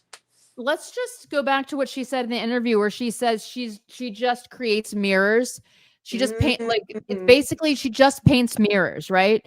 And so once that mirror is painted, whether it's the Red Era, 1989, Folklore, Torture Post Department, this one that we're in right now, from the moment it gets released out into the world, I think what all artists are essentially forced to do from that point forward is to defend the right to be the subject and the creator. Yeah. You know what I mean? Like, it is a part of me. I did create it, and it is mine, you know? And this is also just a facade. Right. I was going to say, but also also just like also not really me. You know what I mean? Right. You've got this art about me. So you think you know me, but you just know this art that I've created, and you don't know what parts I've made up and what parts I haven't. Excuse me. Right. But it all is still mine, although it's also not all me. Right. Do you know what I mean? And you don't get to know which is which unless I decide to tell you. Right. And that's I might be where lying. my power lies. Right. And I don't know. I think that this is the whole thing. You know what I mean? I think this is what that's like the statement. Yeah, it's like totally. And I think it's interesting how they all, like, all these performers that we're talking about, like, sort of all live the same story, and it is a showgirl story, like, all of it, you know. Especially the women. Yes. You know, because it's like being a woman was also a weapon and a wound for a lot of these women. Yeah. Where, you know, the tragedies that have come from the pressures of this business. Marilyn taught us tragedy. Elizabeth Taylor taught us comebacks, I feel like. You know what I mean? I think you could very easily point to so many and say, like, it's that dichotomy of I have power on stage, but once I step off stage, where does it go? I still have to, I can't, you know, up until the year before I was born, a woman, even Elizabeth Taylor, couldn't get a checking account. Like, even Elizabeth Taylor could not get a checking account. So she was the first woman to be paid, how much for Cleopatra? $1 million? $1 million. So she had the power to be paid $1 million, but did not have the power to get a checking account. It's insane. It's literally bonkers. And yes, absolutely. And yes, about the Maddie Healy being in a lot of folklore. Yeah, without question. Without question. Absolutely. I'll be the first one to admit it. Like, Maddie Healy was a very, very good source of muse. He was good muse. He was a very good muse. Very good muse. I mean, the best people that I've written about are the people that I had a taste of, so to speak, but you didn't get to have the completion. You had the what if we had gone down this road, if we had done this, if we had done that, and maybe there's still like that little, there's still that part of them that lives in your head that you wonder, and it's absolutely, and there's tension. There's tension. I mean, part of me is very compelled to say that I feel like she did actually romantic in a way, because there wasn't enough tension in her life anywhere else. She's like, I need to have something that fuels this tension spot, you know? Yeah. I think you and I've talked about that a little bit, that I think she was maybe a little worried about, like, I'm going to put out this album and I'm real happy, and a lot of these songs are happy and lovey, and I've never done that before. And so I'm going to put one or two tracks on here that do have tension, that do have a little bit, you know, or controversy or whatever. I don't think that it was necessary, but I mean, people are talking, so. But also, it's also like this, though. Like, you guys, I'm a dimensional person. Just because I'm over the moon ecstatic in love does not erase the fact that those comments pissed me off. And I am like, I own this empire. So, like, I'm putting that in there just so you know that, like, even though I look this way and that way and this way, I'm actually probably none of these ways on a daily basis because again, I'm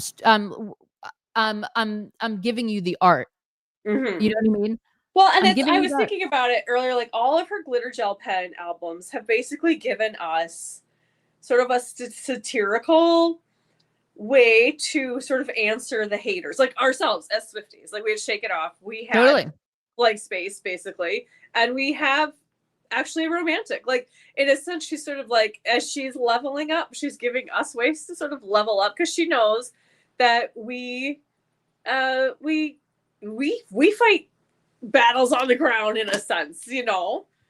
Yeah, and I think that she's also like, if we don't have to. I think that she's like, listen, this made me mad. I'm just gonna talk about it. Like, I don't give a shit. Like, and I think the other point is like, is that this is the same person who wrote Blank Space and Shake It Off, and this is why I think those songs are listed on the credits, is because it's the same sort of satire. Like, I think that actually Romantic is like is hilarious. Like it's it's hilarious. It's very funny. But it's like a new viewpoint of well, they've heard what I've, they've heard the shtick about, like how I used all of their shit that they said about me against them, and I made a hit out of it, Blank Space. Yeah. I've gone after, very public feuds that I've had, blah, blah, blah, blah, blah, all of it. But on this one, I'm going to change the narrative yet again because I am that person. You know what I mean? I am going to switch the narrative up on you. And I'm going to say, oh, instead of just shake it off and ignore them, and I'm just going to be over here dancing on my own, make the moves up as I go. I'm just going to be sitting here like relishing all of the stuff that you say about me because actually I find it romantic. Yeah. Now I find it to be a form of love and adoration. It's such a different way to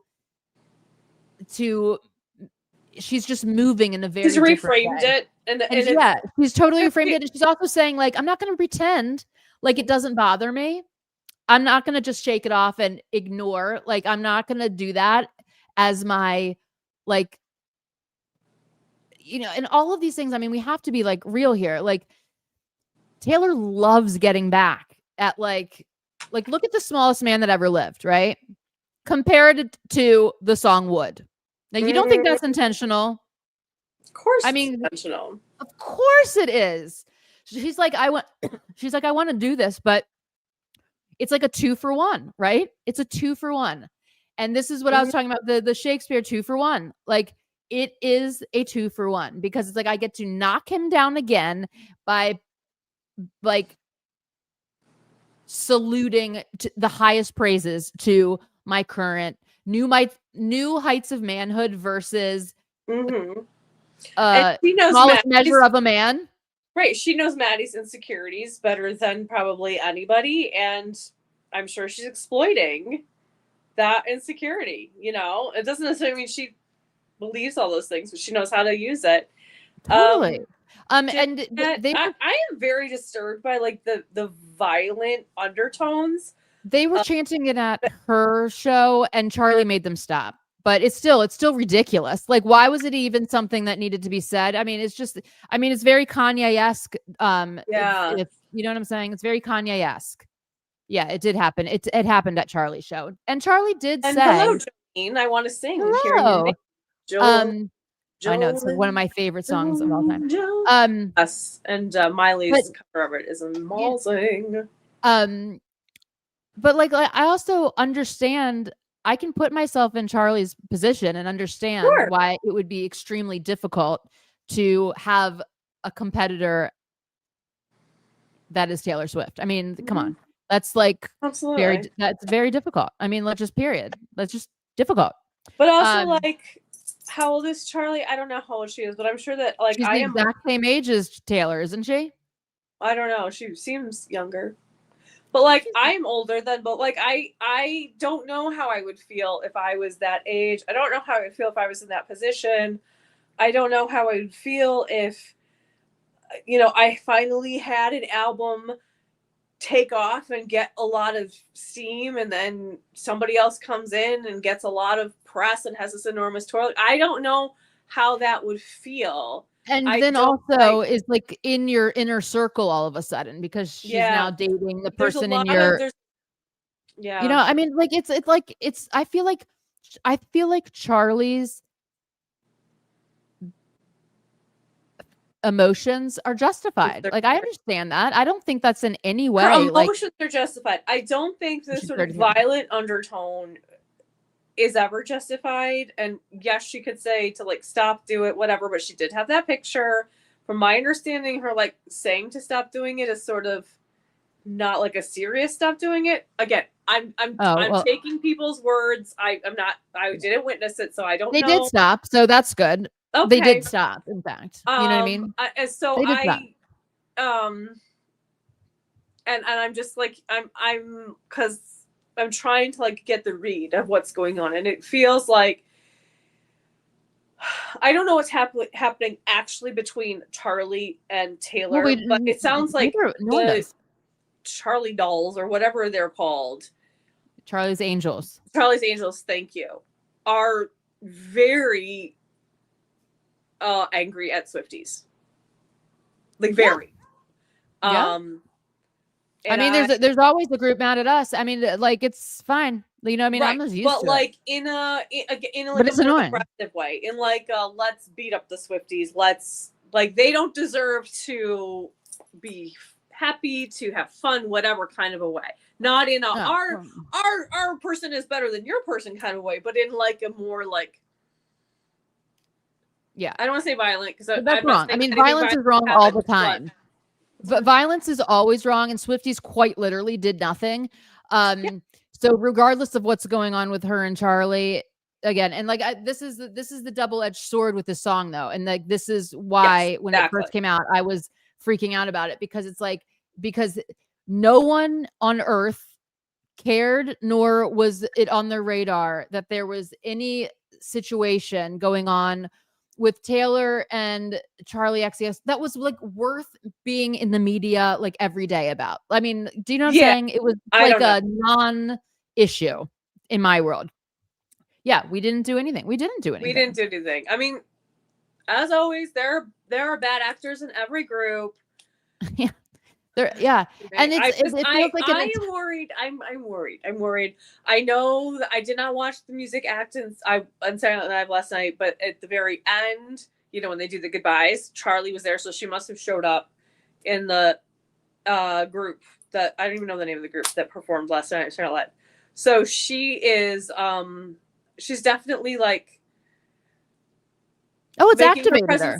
Yeah, absolutely. And, like, so maybe it'll be good for her. Like, maybe it'll get her more out there, and people will be more, she'll get more fans, and that would be fantastic. So, because again, I really believe in like a rising tide raises all boats. And so depending on how she handles it, it could go one of two directions for her. So, well, and it could go bad for Taylor because we don't know the story. I mean, yeah, I don't know. Do you know what I'm saying?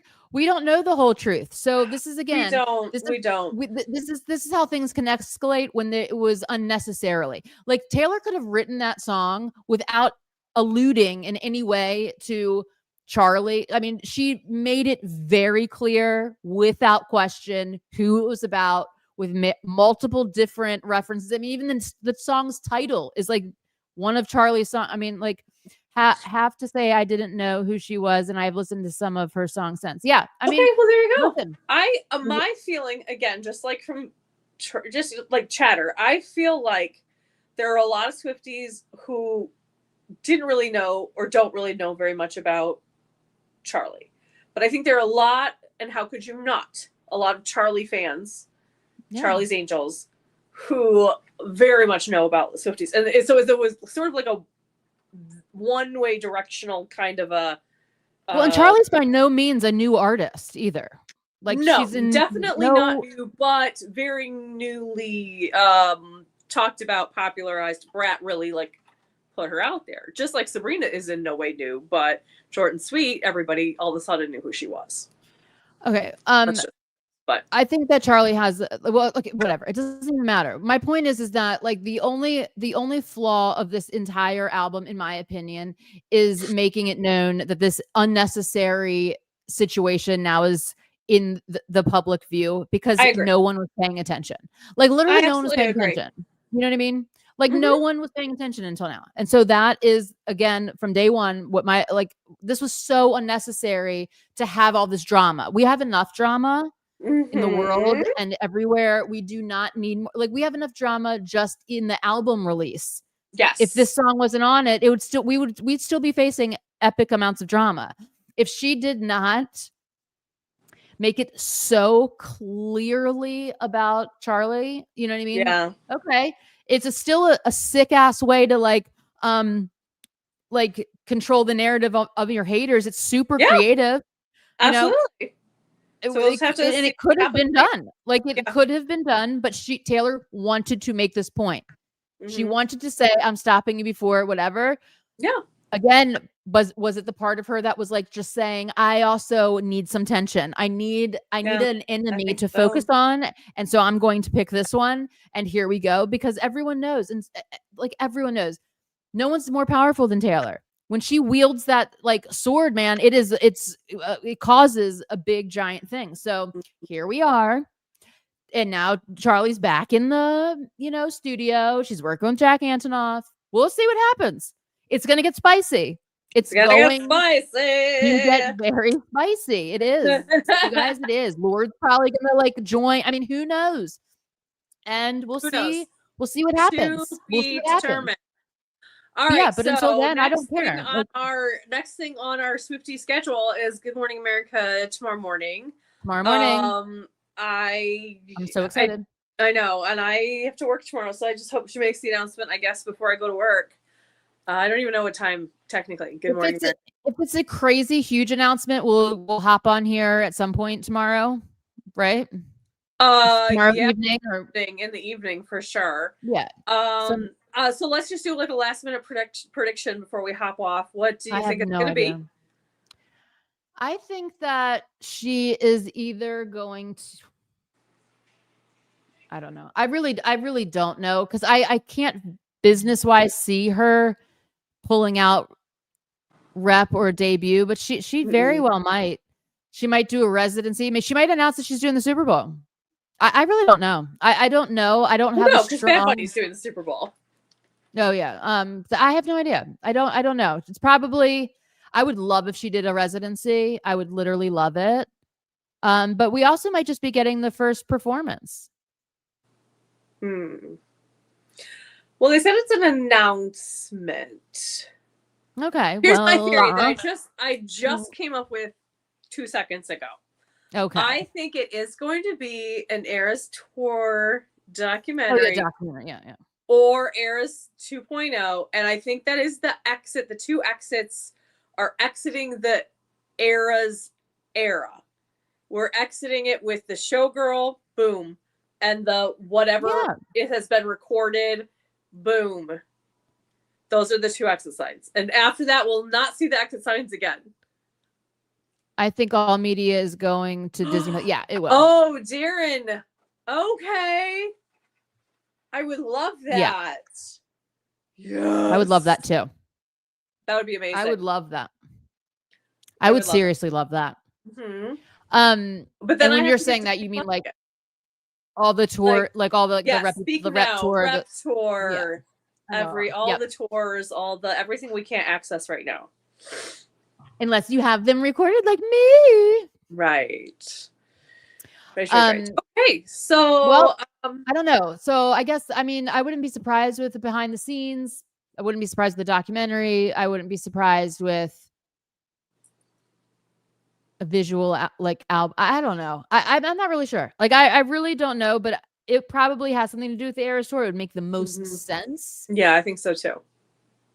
And we want it really badly, so yeah, let them be angry. They're going to be anyway. Like, listen, if there's anything that we know for certain, anytime Taylor does anything, there's going to be some people that are angry period. Like that is just how it is. And just let me just refresh everyone again. Like when Reputation came out, most people hated it, and it's like, look where that is now. I mean, like it's just how it goes, and whatever. I mean, like, and remember, if Charlie ends up being like her like undercover new like muse that makes her like that inspires her to do whatever, then we win. We always win. We We always win when Taylor's inspired by something.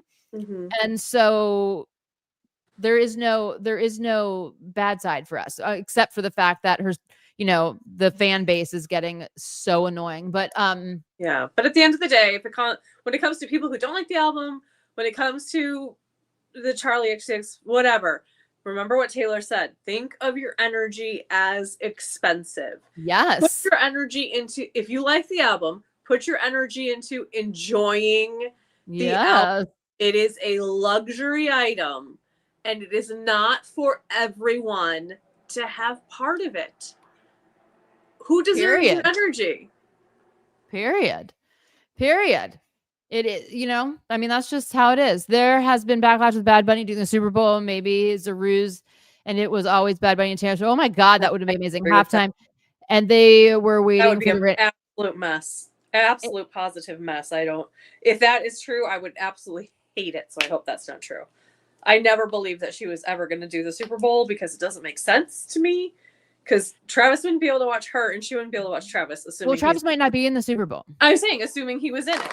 Yeah, but they have to assume as if, right? At this point. Yeah, I guess. Yeah.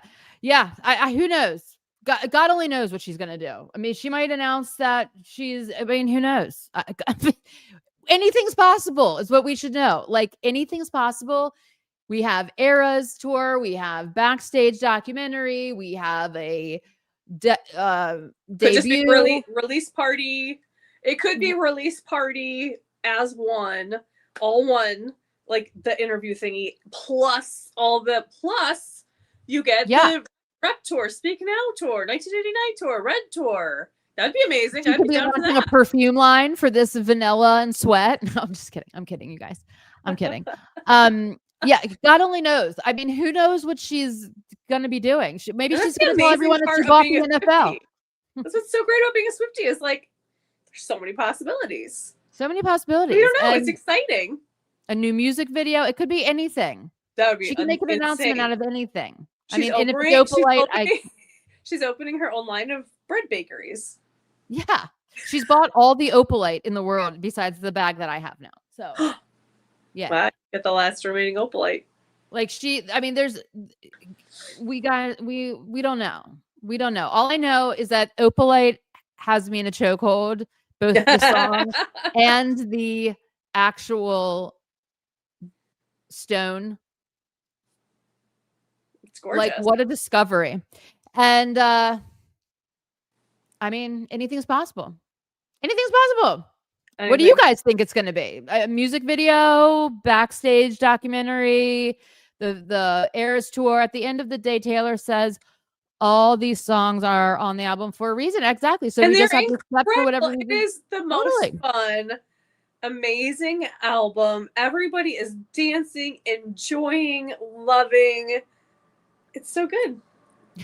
She will reveal Opalite was the orange door all along. I mean, how can she not after this discovery? You should go on Good America and say, Holly and Taylor got it right. Listen, this blew my mind. And I was in a chokehold for most of the day yesterday because of this. I was not expecting it, and I couldn't believe it. And I am still utterly gagged over it. Like there's no words. Everything has changed in my whole world because this stone right here has an orange door shadow. I mean, that's it. So go eat some dinner. We will be back maybe tomorrow if the announcement's crazy. Maybe it's the rest of her merch line. I don't know. I feel like I don't know that they've been because they teased this. Taylor Nation teased this like 2 days ago. Like it's the first Swiftie day as a showgirl. So I don't think it's going to be merch, but I don't know. That would be. I feel like that those bed sheets and like the pillowcases. I feel like she might what if she has a line that's launching into actual stores? Maybe. Ooh, that'd be interesting. Could happen. It could happen. All right, so do the little bell thing, and then it'll tell you when we're live. She comes up says I'm Banksy. I will die. We blew her cover. She had to reveal it. I can't wait. It would be the best day of my life. It would be the best day of my life because I am deeply wanting that so bad. I can't even. But you know what else? Disney. Exit through the gift shop at Disney. Exit through the gift shop at Disney. So I'm never giving up. I'm going to be a conspiracy theorist for the Banksy Taylor Swift connection for the rest of eternity. Excellent. So I hope you guys had fun on this one. I hope the orange shadow blew your mind because it blew mine. And we will see you tomorrow, possibly. And if not tomorrow, maybe Tuesday. Right? Maybe Wednesday. Maybe Tuesday? If not tomorrow? Maybe Wednesday? Tuesday's when I have to go to bed early. So maybe Wednesday. Oh, okay. Yeah. Then if not tomorrow, then Wednesday. Yeah, then Wednesday. Sorry. Okay. Then we will be back Wednesday night around 8 p.m. Perfect. Okay? Okay. All right, you guys. Well, it's been a pleasure. It's been super fun. Until then and always, peace. Peace, love, and Swifties. Forever. Never. Thank you so much for joining us and all your ideas. Thank you. We love you. Oh, she win. That's an idea. That is a good idea. Yes, I don't know. We'll see. That would be amazing. I better call Opalite Records. Great night and a great week, everybody. We love you. Thank you so much. Bye. Woo. All right, Holly, get us exit through.